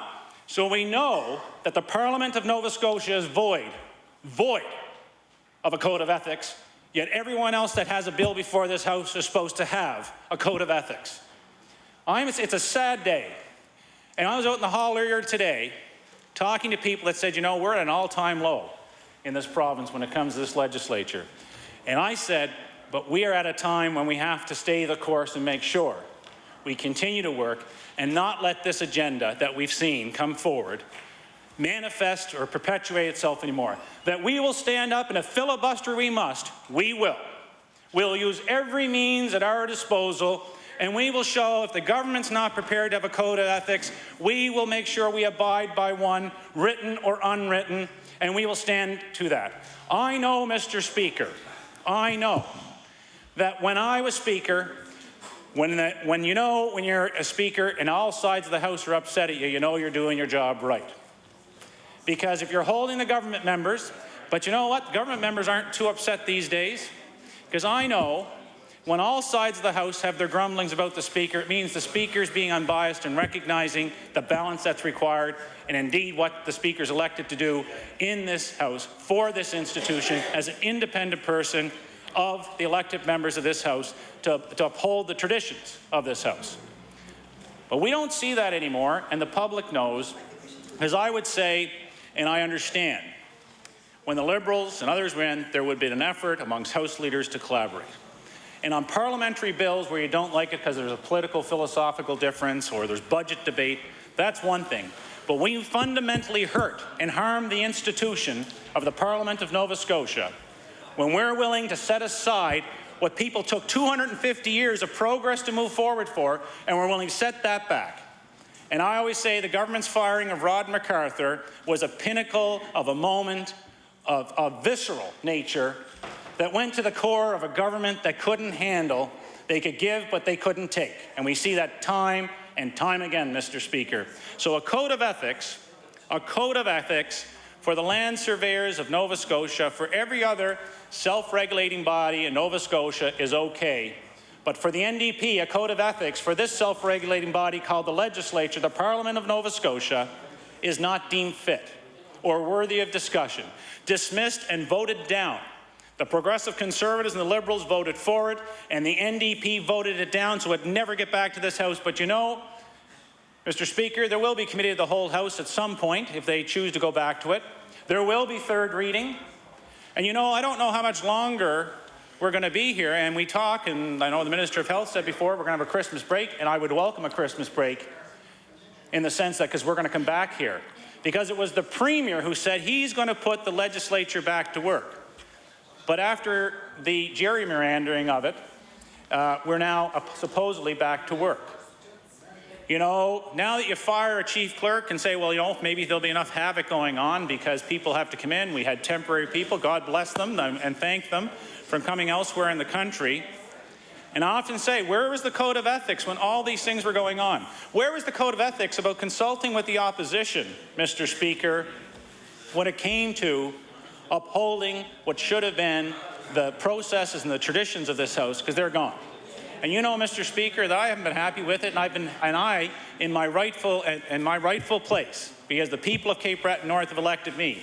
And whether there's ministers that see that this House isn't worth it, this is just a necessary evil. You know, I've heard them say it's just the theater of government. But I'll tell you, Mr. Speaker, we're now going to see in the coming hours and days as we go forward, the government is not running roughshod over Nova Scotians anymore. And it's our duty when we talk about a code of ethics for the land surveyors to talk about where is the one for the Legislative Assembly of Nova Scotia. Why does the Premier and the NDP members refuse to have a code of ethics for this chamber, yet will come here with legislation and then bolster it as being a good thing to do, and yet refuse to have a code of ethics for this chamber? How can a member of this House be against a code of ethics? Because I say, the now called spending scandal, if any time we need to restore public confidence, it should be now. And yet, when we have other bills that talk about what are gifts or not gifts, those things, you know, the member from Richmond was asking, what does that mean? How do we know? You know, last night there was a reception here and the things were provided free of charge to members to promote the taste of Nova Scotia. Is that a gift? Because for the person that's in a rural area and one of their neighbors comes up and gives them a dozen lobster, and it's lobsters, that's probably a gift because you think you're getting a benefit because it's food. Is that a gift? But the government won't articulate those things. And I'm wondering if there was a code of ethics in place, would we be articulating these things even better and lining them up? Because they can't tell us what it is they want to go, but they want to pat themselves on the back saying, well, we've eliminated gifts, but won't define a gift, because then a gift is left open-ended as to what it is and what's the value. What's the value? And so, Mr. Speaker, it's all about the inconsistency. So the Land Surveyors Act that is before us is another example for us to look at where the government is holding someone else to a different standard than they're willing to hold themselves to. And those kind of platitudes are falling flat with Nova Scotians. And I know the Minister of Service Nova Scotia, when I talked about the High Commander, said be nice. But there's nothing nice about this legislature holding up, doing the right thing, refusing to do the right thing, yet expecting other people to do that. And so I can dismiss that with all due respect to the minister, who is a good person. But you know, it's not a good government. It's not a good government when they refuse to make this legislature, this Parliament of Nova Scotia, as strong and stronger, as strong as it could be, and even stronger. We've refused it. We've thrown people out of this building because of it. It's a disgrace. It's a terrible time in the parliamentary history of this province. Yet everyone that was part of the government of the day, the legislature of the day, were happy to go around their communities and promote Democracy 250. We're happy to talk about everything they do and uphold those citizens that do good work, that are truly a citizen. And a citizen, Mr. Speaker, is someone who gives to and is active in their community. And those citizens thought the MLAs in promoting Democracy 250 were committed so that younger people, one of the biggest focuses we had was younger people. Aside from recognizing our veterans, aside from recognizing our service personnel, our volunteers, our service clubs, it was youth. We talked about ensuring that today's youth would see that a life in elected office to be a noble and good thing to do. That we said we have to get more young people voting and engaged. That we want to make sure that you will be the leaders of tomorrow. And so they can look at this bill, 124, the Land Surveyors Act, and it looks rather good. Speaks to accountability, speaks to a code of ethics. But they now see and know we have a government that doesn't want a code of ethics for this House. So one has to say to them, if you wonder why there's cynicism, there's one reason why. One reason of many. If you want to know that if you are employed by the province through the legislature of Nova Scotia and you tell the truth, you'll be fired, even if it costs $500,000. Even though you've given 32 years of your life to make sure this institution is maintained and strengthened, and making sure that you were fair and unbiased with everyone, impartial and neutral, gave good counsel. But when you see this institution being torn apart at the seams and you tell the truth, you're fired. Even if it takes $500,000. Even if it takes $500,000. Even if it takes a government that's prepared to have the Minister of Finance, the Department of Finance oversees this House, which it's never supposed to be. The House is supposed to be independent, autonomous from the executive branch of government. We're no longer that. We see that. And I know it is a timing issue, because I know, Mr. Speaker, those wrongs will be righted another day. I know that the founding parties of this legislature and traditional parties of this legislature will come back another day and make sure whoever is the government and work across those party lines to restore faith in this institution and bring it back and help to fill the void that's now been created. And it's been created by a majority of members, and that's true enough. It's been created by a cabinet that's used their voting majority on committees to get to a point where here today we talk about a code of ethics for land surveyors and self-regulated bodies, but this self-regulated body refuses, unilaterally refuses to step up to the plate and tell Nova Scotians. So those young Nova Scotians that certain members that were elected at the time went out and were patting on the back and going and doing pizza and politics or whatever they were doing in their communities, the conferences that were held, and asking them, why aren't you voting? Well, Mr. Speaker, you've got a majority of this House a reason why they're not interested in politics. Because they won't do the right thing for and by the people by standing up and truly, if they were truly committed to this institution, we would have started the sessions by putting in place a code of ethics, putting in place an updated House of Assembly Act that would have brought us into a modern age and let young people know that this House is a place that they someday hopefully would be involved with, would be engaged with, would come to law amendments. Mr. Speaker, we have young people in this House that operate students that are pages. And part of the page experience is to get a sense of how processes go, and there's some long days that go in, and we have debate. And then hopefully we've seen pages, some of them move on and become involved. I know the member for Hammonds Plains Upper Sackville is a member that was a page in this House, and it shows. But you know what? I don't know how many young people today are looking at what they're seeing in this legislature, in a legislature that refuses, absolutely refuses to have a code of ethics for this institution, yet demands everyone else have one. Refuses to consult across party lines about changes to this institution and practices within this institution. Refuses to do it, costing taxpayers untold dollars because we can't get some of that disclosure. Says we want to go and make changes with regards to what we disclose and what information's there without consultation. Because what they're trying to do, and we've already heard the Premier pat himself on the back that he was cleaning up this legislature. Well, if he had a code of ethics in place that he was abiding by and living up to with regards to bringing legislation and everything else, I think we would actually have a different outcome than what we have today. And I've said it's a disgrace, and I know it to be a disgrace, but here we are. Here we are, and we're in a process of filibustering because this government said one thing in opposition, now doing something totally different in government.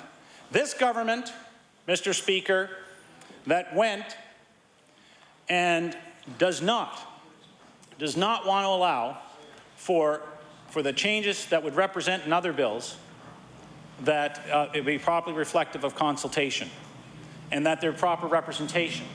Because again, it's about appeasing special interest groups and the majority. The vast majority of Nova Scotians don't matter because those special interest groups were provided with a promise that we're going to protect you, that some union boss buddies are more important than better legislation for this province. That's what we know. That's a reality, and that's why we're speaking on the Land Registration Act 124 here today.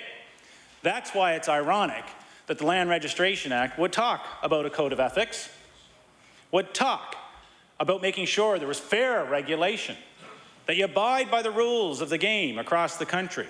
Yet this legislature goes against the grain and changes the very fundamental functioning and operations of this institution. That indeed we be smaller and more efficient.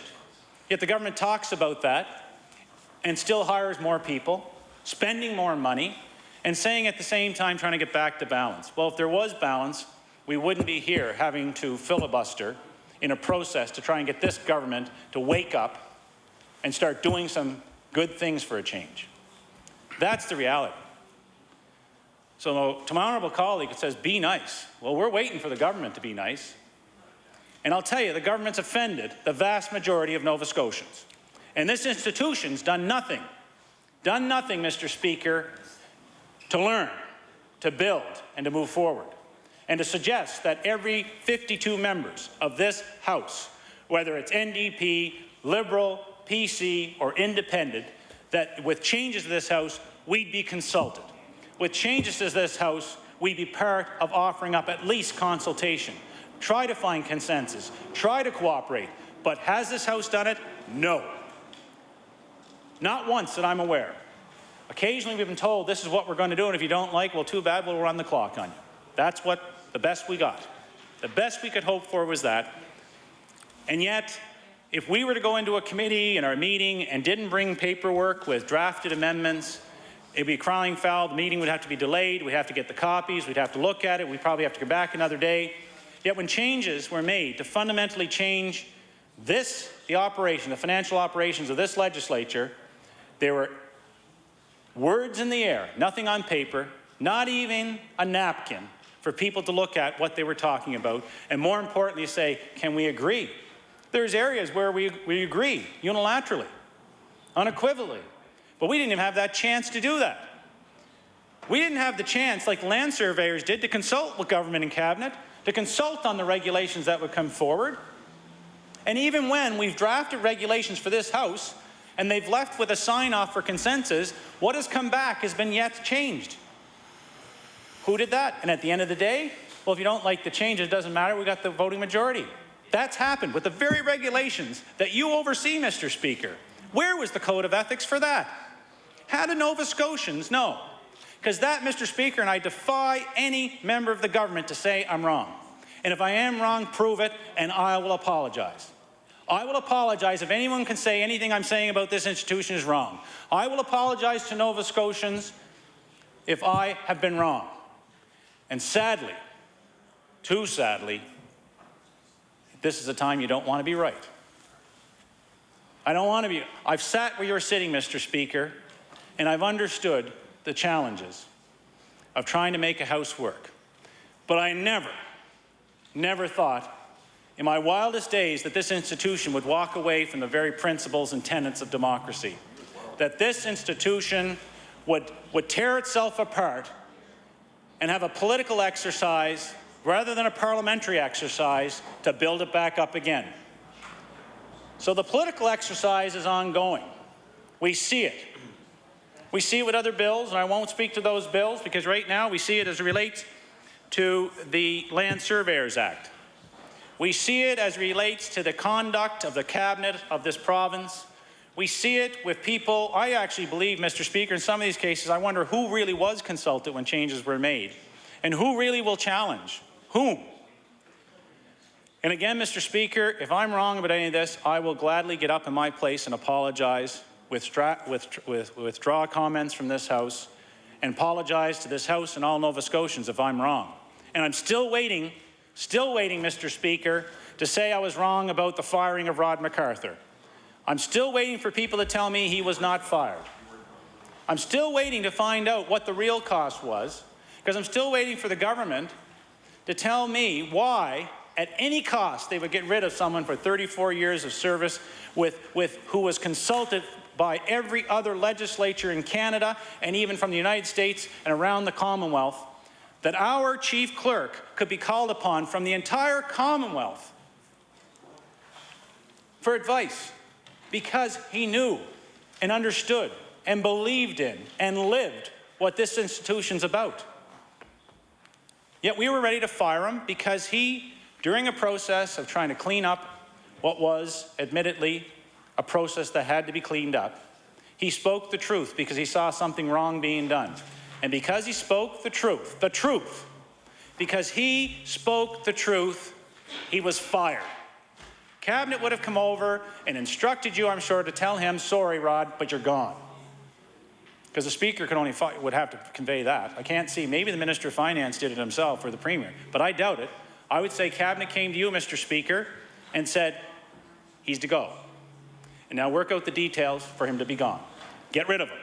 Because we don't want someone who actually knows what this institution and its history is all about. We don't want someone who understood what Democracy 250 was all about. We don't want someone who believes if something's wrong, you should say it's wrong and say what might make it right. We don't want someone who will be accountable to the Conflict of Interest Commissioner. We don't want someone who will tell the truth to the Auditor General, because he was. I've known that about him, and any other Speaker that's dealt with him would know that about him. And I've been on the government side as a House leader and talked to the Chief Clerk and not liked his response. But I accepted it because you know what? He was telling the truth. But he gave me the advice that was truthful. And he did the right thing and uphold what the institution, rather than a political agenda, would have been. That's what Rod MacArthur. I remember, God rest his soul, Michael Baker getting fumed about our Chief Clerk at times with the advice. And of course, the Speaker at the time would have been Murray Scott. And I'll tell you, at the end of the day, Mike knew he was right, but Mike was just doing what his job was to do, and that's to get legislation through and make it happen. But he respected, Michael Baker respected the advice he got. Michael Baker never came forward and said, I don't like it, get rid of him. He understood that the Chief Clerk and the Speaker, who was part of his caucus, had a job to do, whether he liked the answer or not, because the Speaker and the Chief Clerk upheld this institution. So we have a code of ethics. A code of ethics in this bill, yet this House refuses to have it. But I know, Mr. Speaker, We have a government that, if you don't like it, we're going to get rid of you. So it tells me, in terms of my honourable colleagues saying, be fair, what's fair about spending $500,000 on an upstanding Nova Scotian who has served this institution for 34 years and served it well and did the role he was supposed to do? What's fair about wasting taxpayers' dollars and frivolously throwing them out the door when there's young women tonight having a vigil at 6 p.m. in Sydney at Holy Angels for $750 for the cost of what we've been spending and wasting time? What's fair to those young women? What's fair? And I'll refer to Holy Angels all the time. You know, what's fair, Mr. Speaker, and this is another thing about the consultation, if there's a code of ethics. When I was in government, there was an issue with the school board. Every single Cape Breton Victoria District School Board member and the MLAs in that jurisdiction would come in. And I've been in that room when I've been an MLA with cabinet colleagues come in and have to give their message and live with it and take my lumps, literally those days, because it was tough. I was there as a minister on behalf of the government with my colleagues, NDP and Liberal and Tory, around the table with the school board members, and we abided by that tradition. And you listened and you dealt with it, and you know what? We have not, as Cape Breton members, been at each other's throat because we always try to work in the interest of the region, try to attack an issue rather than the individual. However, we now have Holy Angels, Mr. Speaker. Speaking of a code of ethics, we now have Holy Angels where an issue comes up. We go to the table for an all-party approach. The board asks for an all-party approach. And who's not there? Well, all the board members are there. The Progressive, Conservative and Liberal MLAs are there. Oh, but the NDP members won't show up anymore. Funny, Mr. Speaker, if there was a code of ethics and there was a tradition in place where all three parties would go to the table regardless of how tough the issue was, and I'd be there when members of the NDP and the Liberals in front of the board would give you your comeuppance, and you sit there and we work forward, and you know what? We always found progress. We found compromise.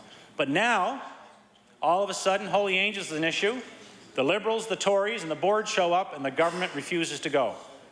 And I've said in this House, and I have thanked the Minister of Education for at least having the wherewithal to go down and to meet, and I do respect that, but we weren't allowed in the room. We weren't allowed to be part of that all-party process. It was just the minister and a couple of staffers. One from the Premier's office and one from the department. Okay. So where was the Code of Ethics, yet respect here with the Land Registration Act, the Land Surveyors Act of Bill 124? Where was all of that? What have we come to? And how do we think that young people are going to look at being an elected representative, which should be one of the highest honors anyone can ever achieve in their life, is to be elected by their peers to represent them and to come to this legislature, the Parliament of Nova Scotia, and do right for them and by them. But we know we're not. And it's sad, because one would have hoped we would have had consensus on the major issues that define the management of this House of Assembly. One would have hoped that we would be here talking about the Land Registration Act, or the Land Surveyors Act, affected by the Land Registration Act at times, but the land surveyors, you know, there's 150 active members in the land surveyors, 150 active professionals that do a good job. 150 of those individuals, 150 active, aside from 20 life members and 35 retired and 28 students. So there's 28 students that are studying to be a land surveyor. 28 students that will be affected by what the Land Surveyors Act, Bill number 124, is all about. 28 students, youth, most likely, or predominantly, 28 youth that are going to come forward and have a code of ethics that they are going to have to live by and conduct themselves by. And 28 youth that would think that this House of Assembly would be willing to abide by that same premise. But, again, no, because this House, the government, it's only the government, it's the NDP, refuses to have a code of ethics for the Legislative Assembly, the Parliament of Nova Scotia. Yet, we're asking youth, so if you're a young person studying to be a land surveyor, The terms are defined. The legislation's being updated. And we can go back. I mean, as we know, land surveying is thousands of years old as a profession. There's many cases, if you go from Egypt, the Roman era, the Arab Empire, all of those eras, and then on to Europe. And of course, as we know here in Halifax, in 1749, the first engineering, and there's actually engineers in Nova Scotia before there were lawyers. And the reality is the foundation of how community's been established, where this building will be located, the grids, everything. So in 1749, there were surveyors here in Halifax, Europeans, that came and they immediately set out to survey. So surveying has been a long tradition, not just in the world, but one of the first activities of organizing this society and setting up a colony and setting up what now is Nova Scotia, and actually planning for this building, being part of setting up what was supposed to be the people's building that would hopefully have had, as we move forward progressively, a code of ethics. We have a bill before this House that land surveyors have a code of ethics, but the building they planned for refuses to have a code of ethics. Ironic, I'd say, Mr. Speaker. In fact, sad, as I've indicated, disappointing, and it's dismaying to those that actually see that there should be many more positive initiatives instead of regressing back and moving away from what parliamentary democracy was before this current session, was before this government took over, and now is a reality that it has been harmed, and I would say demonstrably so. It has been harmed to the point of I don't know other than a future day, another government that will repair damages being done. In another day, and hopefully that government will have a code of ethics and standards that are in place. But for the students, of the 28 students studying land survey, they know when they succeed and get accredited and start to work, they're going to be held by the regulations to uphold them, to be professional, to have a code of ethics. Yet a young person looking at politics and representing the people will come forward and know Parliament of Nova Scotia doesn't have a code of ethics. So what do I stand for? What do I have to be upheld by? What am I measured by? When we come through a period where we know Nova Scotians want us to be more accountable and transparent, and instead everything went to the back rooms. And so it's ironic that young people can look at land surveying as a career and know definitively what the standards are, the principles and practice of the profession and the trade, of what the accountability measures are, of what the governance structure is, what the operating environment is, what the code of ethics is. Yet a young person looking at potentially running for public office in Nova Scotia can't say and can't see where that transparency, that accountability, responsibility, and the obligation would be in place. And as I say, for the current government members that were here to go around and take the resources that were put out there to support Democracy 250 that had what I see now as platitudes when they were talking to young people because they're not prepared to work, they're not prepared to deal with what I would think a parliament and the British parliamentary tradition would be wanting to do, would not work together. You know, there's an interesting thing, Mr. Speaker, when you talk about Newfoundland and Labrador and their spending scandal as now known as the Nova Scotia. Different thing with Newfoundland and Labrador is they actually wanted to strengthen the institution rather than politicize the process. They actually wanted to make sure across political lines that legislature was going to operate effectively and efficiently. And you know, Mr. Speaker, that the changes in Newfoundland were very much the foundation of a lot of the initiatives that would have been proposed but have not been followed here in Nova Scotia.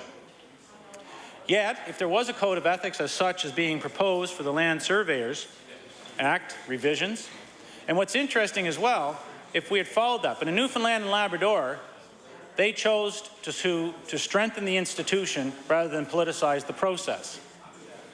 And in Nova Scotia, the Land Surveyors Act, as you know, has been one that's evolved.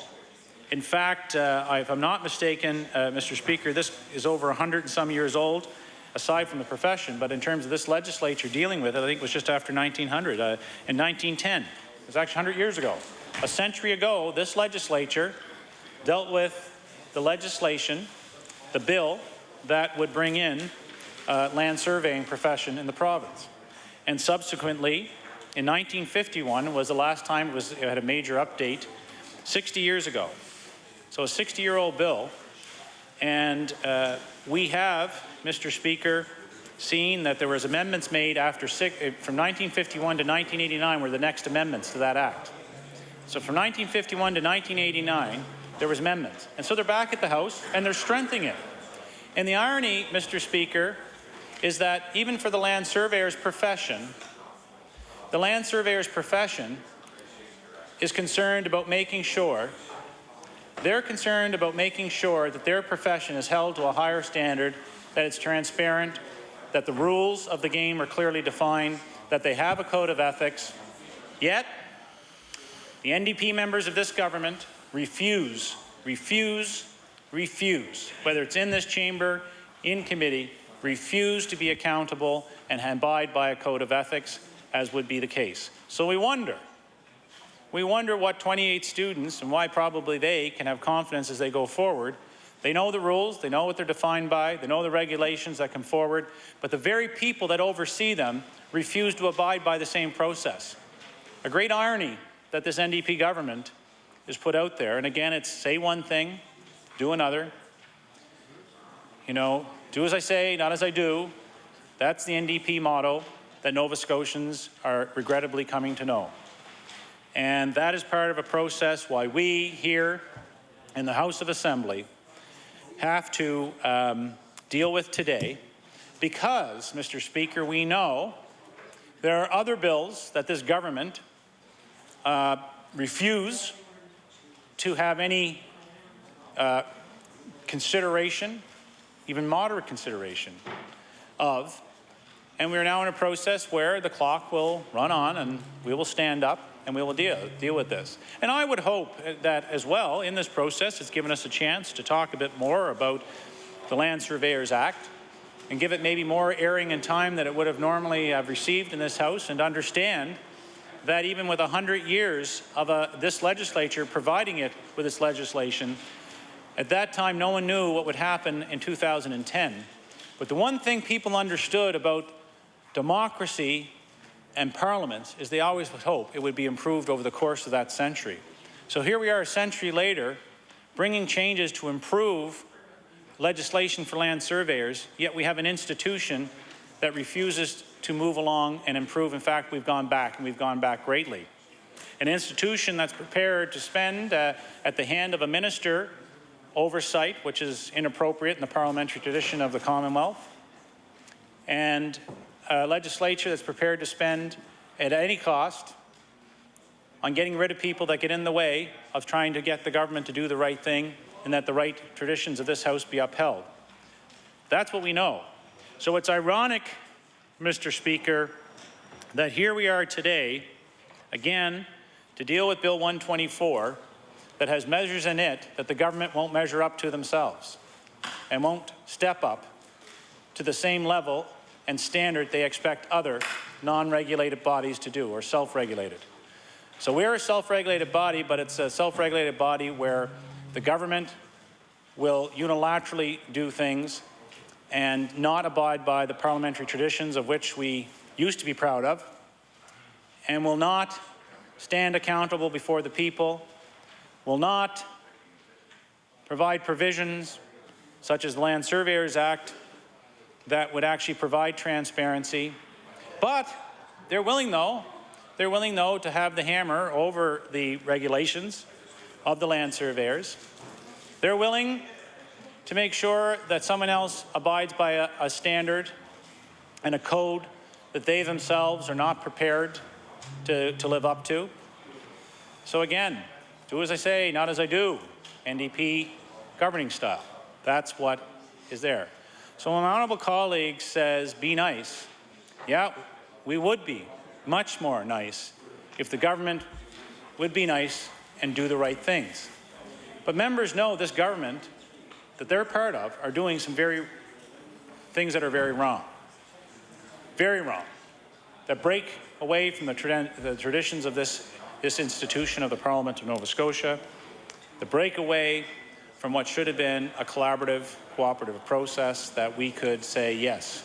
Yes, indeed, the Land Surveyors Act is a good piece of legislation because we know that the foundation upon which it's built, which is this legislature, is operating effectively. But the House isn't, but hopefully the land surveyors, and as I say, at least they have a next generation coming up that know the rules, that understand what the codes are, will abide by them, have to operate by them. If they don't, they know the penalties for them. They know the penalties, Mr. Speaker, for them. Yet, the Parliament of Nova Scotia refuses to be held to that standard and to go to a higher ground to provide Nova Scotians with confidence. That, Mr. Speaker, is indeed a sad moment. So when you look, Mr. Speaker, in 1951, I'm sure when Angus L. MacDonald, the then Premier, brought forward the changes 60 years ago to the Land Surveyors Act, he was assuming that for legislation at that point that would have been getting a little outdated, that he himself would say, look, we got to do some stuff. And the government of the day, I'm sure if we look back in Hansard, would be noted as making sure that the Land Surveyors Act would be the best it could be with a parliament that actually acted in accordance to the practices and the traditions of parliamentary democracy. And that, you know, back, as I say, in 1910, when George Murray was the Premier, when they first put in the legislation, that indeed Premier Murray, who again, another person with a great history in this province, that Premier Murray, actually both of them are Liberal premiers, I look at it now, that Premier Murray, in the foundation upon which Angus L. MacDonald built on, was making sure that the profession of land surveyors was going to be improved upon. But I also know that Premier Murray and then Premier MacDonald, that they too wanted to make sure their parliaments they were part of were better, that the process of democracy would be improved through their actions. And here we have today, again, some changes. And probably, you know, over the course since 1749, when the first surveyors were active here, European surveyors here in Halifax is where they started, according to the history books.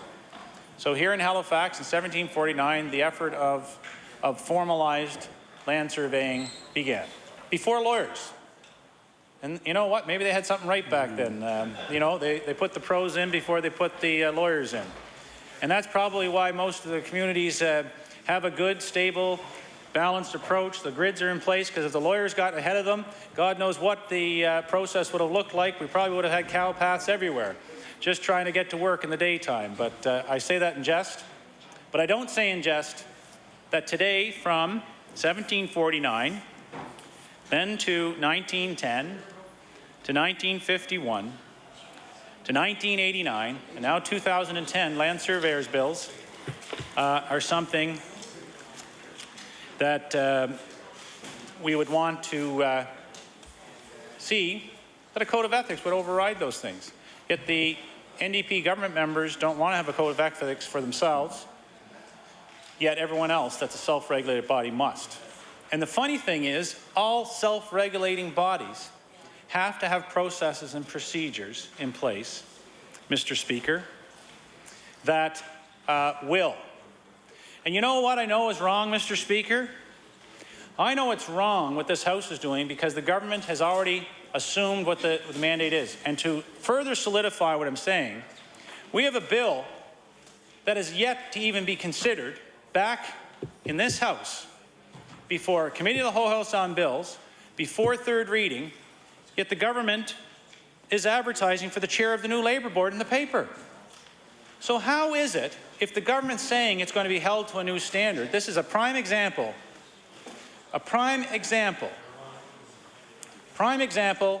of do as I say, not as I do. So why is it the chair of the new Labour Board is being advertised before this institution even considers if there's going to be one? Why is that out today, Mr. Speaker? Because you know what it is? It's consistent with the criticism and the critique I was offering before. Because this government is going to do whatever it wants. And just like the ministers that said, well, if you let us out of here, we'll get back to work. Well, we're here to work on behalf of the people. They wouldn't have a job if it wasn't for the legislature. They wouldn't have a job to come to if it wasn't for the people. And the people are now saying, if you're going to go and advertise for the chair of a new Labour board before the House has even bloody well considered it, I retract the word bloody.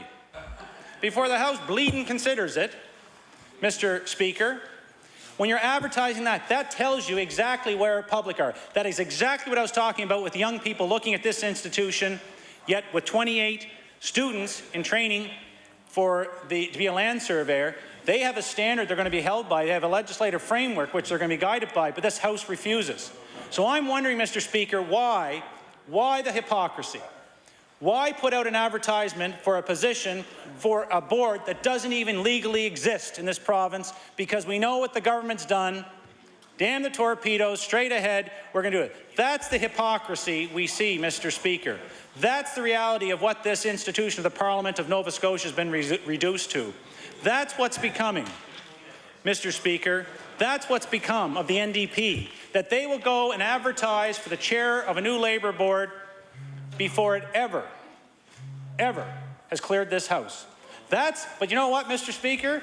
That's the same NDP. Well, the Minister of Justice said that's a majority. And it's the same majority government that the Minister, the Attorney General of Nova Scotia, was at a cabinet table to send instructions to fire the chief clerk. You knew it before the people knew it, Mr. Speaker. And this is the same government that's advertising for the chair of a Labour board that has not even cleared this House. And if there's one government member that can say that that's right, if there's members that can say that their party they're proud of, well, good on them, because I don't know what the heck they're thinking. Because the hypocrisy of coming forward and saying we're going to advertise for the chair because the House, it's a necessary evil. We only wanted your votes so we could implement this. We only wanted your votes so that we could appease some union boss buddies and not consider the majority of Nova Scotians that are being affected by the legislation. We want to have a bill before the House for land surveyors that holds them to a standard that we won't be held to ourselves. That's what the Attorney General, the person responsible for the laws of the land of Nova Scotia, was part of a cabinet that sent orders to fire someone for telling the truth. The rule of law is based on the truth, Mr. Speaker. But you know what? The fact is, the government can't handle the truth. They're good at giving, but they can't take the reality. And they're giving Nova Scotians a flawed process with regards to advertising for a chair of a board. So the Attorney General sees nothing wrong with tweaking the laws of the land, being part of a government that will dismiss the parliamentary tradition and abandon what it was he was elected to come to this House to do. And he will advertise for the chair of a Labour board without even clearing this House, Mr. Speaker. Therein lies why a filibuster is underway in this legislature. There is why you are part of a diminished legislature, that the foundation of democracy in Nova Scotia is further impinged by the NDP. The New Democratic Party of Nova Scotia have demonstrably harmed the institution of the Parliament of Nova Scotia, which I truly regret. Thank you, Mr. Speaker. Okay. Thank you. Thank you, Mr. Thank you, Honourable Member. The Honourable Member for Halifax-Clayton Park. Well, thank you very much, Mr. Speaker. And of course, it gives me great pleasure to rise this afternoon on a Friday afternoon at almost 1 o'clock to speak on this bill, which is Bill 124, an act respecting Nova Scotia land surveyors. And I'm sure that every member of the House agrees this has a compelling interest to every corner of the province, because it is the act that will really dictate how the land surveyors in this province operate, how they self-regulate, how they take complaints, how they look after the interests of the public as well as their professional society and their own interests. And Mr. Speaker, as you know, there are a lot of societies that have their rights enshrined in legislation, and in fact their duties. It's not just about their rights as members, but when we enshrine an act here in the legislature, it is to enshrine the duties and responsibilities of various professions and to protect the rights of Nova Scotians at the same time. And I'm certainly more familiar with some of the health professions acts that we have, where we seek that balance between protecting the health and well-being of Nova Scotians as we authorize certain people to take their place in the medical care system. And so it's very common for the legislature to have acts like this Thank you very much. And it is also very much, I think standard in terms of the clauses and the responsibilities that different groups will have. And so when I looked over Bill 124 to have a look at what's in it, I can certainly see those same things in place. A great deal is in the Act, certainly around definitions. That's always pretty common. Actually, while I'm beginning, and as the members know, I'll be speaking for some time this afternoon on this Act, so I think I'd like to begin with a comment generally around the preparation of some bills that we see here at the legislature. And I think that there's something very fundamental missing, and some legislatures actually have it as a requirement that all the bills come with notes that explain what the various sections are intended to do. And we have that on a sporadic basis. If the members will look at their binders with the bills in them, you'll see some of the really short bills actually have a corresponding note that will say the intent of this bill is to whatever, and actually in common language explain what it is about. And it was interesting the other day when we were speaking here on residential tenancies, the minister said that in her final comments I had mentioned that the bill was very legalistic, and when you look at it, especially where it's talking about taking out a clause in an old bill and substituting with something new, it's really hard without having both bills before you and really almost being a lawyer. It's really hard to understand exactly what the intent is of different sections of the bill. And it's our job here in opposition to do just that. We have to go through it. We have to figure it out, Mr. Speaker, because we, frankly, are not confident that every clause that's brought forward by the government is going to be there for the right reasons or be the right thing to do. So we need to question it. That's our job, and I know the members in the government realize that because they were effective members in opposition as well, many of them. And so they know that we have to try and take the time, understand it, and then come back with what we think are proper amendments, or, on some occasions, give it our full and unequivocal support. And that does happen sometimes. But, Mr. Speaker, it makes our job a lot harder when there are no corresponding notes that explain this. And I was going to tell you that the Minister of Service, Nova Scotia Municipal Relations, actually in her final comments had replied to me not to worry because there would be a plain English version of that bill made available. Plain language. Yes, thank you. The minister has, but to make it clear, so clear, everyday English, that especially in the case of that bill, that would be many people are tenants, many people would not have a technical background. And Mr. Speaker, you know that in this province, 40% of Nova Scotians have trouble reading and writing. And that is actually not higher than the country. It's about on par with Canada, and it is a real crime. It's a tremendous loss for our province in terms of the ability for average everyday Nova Scotians. 40% of those people having difficulty reading. And there's a scale that the Government of Canada uses for literacy. The top level 5 are people who have university education who can read technical material. And definitely these acts fall into that level. They're difficult. And, I'm very fortunate, Mr. Speaker, to have been a graduate of Dalhousie University, and that gave me an opportunity to do this sort of reading. I have an MBA from that university. I think now, had I known I was coming to this House, I might have tried to do more law courses in order to be better prepared for the kind of work before us. That might have helped us more. But, we are fortunate, the members of this House, who can read this kind of material. More law courses, yeah. I said, in order to be more effective in the legislature, I think lawyers have a certain advantage. It may be their ability to debate endlessly. That may be good. We have a few lawyers here, but there are fewer lawyers here than there were in the past. Mr. Speaker, we see more teachers, more educators. But my point is that the minister herself, in talking about the Residential Tenancies Act, which has a parallel here to Bill 124, she said, we will come up with a plain language version. And that means that any tenant and any landlord in the province would be able to pick up the version that is really designed for them to understand what the intent is of the Act. And as a legislator and as somebody who's here today at the early stages of looking at this Act respecting Nova Scotia land surveyors, I would really like to see that we would have a version that explained, even in the short crib notes that you'd get in some other bills. And that should be made, and I'd like to, right here today, today make it a request of government that we ask our Legislative Council to always provide those kind of explanatory notes. I think they'd help any Nova Scotian who goes online. We now have a tremendous amount of information available at our fingertips, Mr. Speaker. By going online, clicking on the legislative site under government, you can look at any bills that are making their way through the legislature. You can read bills that have been passed. And, you know, how much more helpful is it if there's those explanatory notes so that students and academics and Nova Scotians, frankly, who need to know, and I'll go back to the Residential Tenancies Act, there are thousands of Nova Scotians who are renting and living in rental accommodation. They may need to know what their rights are, and when they have difficulty, they may need to know exactly, right back to the Act, whether or not they have the right to go to the Residential Tenancies Act or whether their rights have been impinged in some way.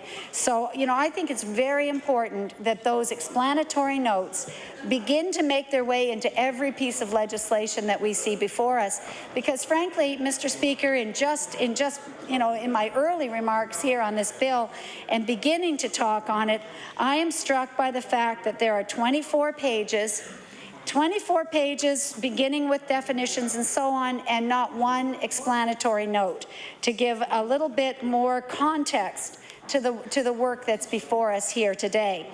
It's interesting, to note that it's a replacement act, so we're updating an act for a profession that has been active in our province for a very long time. Certainly from the earliest days of mapping our city of Halifax when we were first founded, we know that the surveyors have been active. I know that the earlier speaker, the member from Cape Breton North, actually was speaking about the founding of the city, and 1749, I believe it was the year that Halifax was founded as a counterbalance to Louisbourg, which was part of the French colonies and was a very powerful fort for the French people and French government. So it was decided to come here and have a military presence in Halifax on this wonderful harbour, and in order to create that counterbalance in power at that time, which was really an international power base. But in founding the city of Halifax, we have the plans to this day of how they mapped out our city on a grid and used that to go forward in creating the city of Halifax, which is now today the city of Halifax. So we have had surveyors doing this sort of planning and work from the earliest time of our government here and our people in English, certainly in English-speaking Nova Scotia, because our history went back before that with land grants and Acadian farmers. But it's very important. Obviously, the ownership of land and the accurate description of land is very important. And I'll get into that more, Mr. Speaker, as we talk further around the profession of land surveying, the training of land surveyors, and the act that's before us, which is going to govern how they behave, how they interact with the public, how they maintain their professional integrity, which is so important. And through an act here in the legislature, professional integrity is a big part of it. It's a big part of what they are standing by and a big part of what we look for as we accept certain professions for that very important role of getting I would say the honor of having an act in their own name, and also the responsibility of their members and their professional body maintaining that high standard of work ethic and control and professionalism that we expect from people that are doing business in Nova Scotia. And I should say to begin with that certainly we have tremendous professionals in that area. I know that there are many people who've worked hard to see these changes come forward. And I think, as I said in the very beginning, there is not a corner of the province that isn't responsible for maintaining records. Every municipality relies on those records and land ownership and actually property descriptions in order to raise their provincial taxes. But just before I go there, Mr. Speaker, I want to make sure that it's very clear to the government that I believe no bill should come before us without the explanatory notes. I think every one of us, and we are not all Harvard lawyers or even lawyers, as I'd said, And what I'd like to see is that because we represent the people of Nova Scotia and come from all walks of life, that it is made very clear what kind of legislation we're passing. And those explanatory notes in plain language would help everybody, and they might mean that some departments don't have to go to the effort of writing an entire separate version for the general public to really understand. You know, as I said, Mr. Speaker, it is a real travesty that we still have 40% of Nova Scotians with literacy problems. And that can, you know, be anything from, you know, the most severe cases where they really can't read and write, but it's said that many people are impeded on the job because they can't read instructions, they can't read technical manuals, and in fact, you know, even at an earlier level, we worry on the healthcare side that people can't understand the information given to them when they get a prescription filled, for example. And I know that going in there, I've noticed over the last number of years, I think most of the pharmacists are doing this now. They'll give you a big printout, basically, about that drug that you've just been prescribed.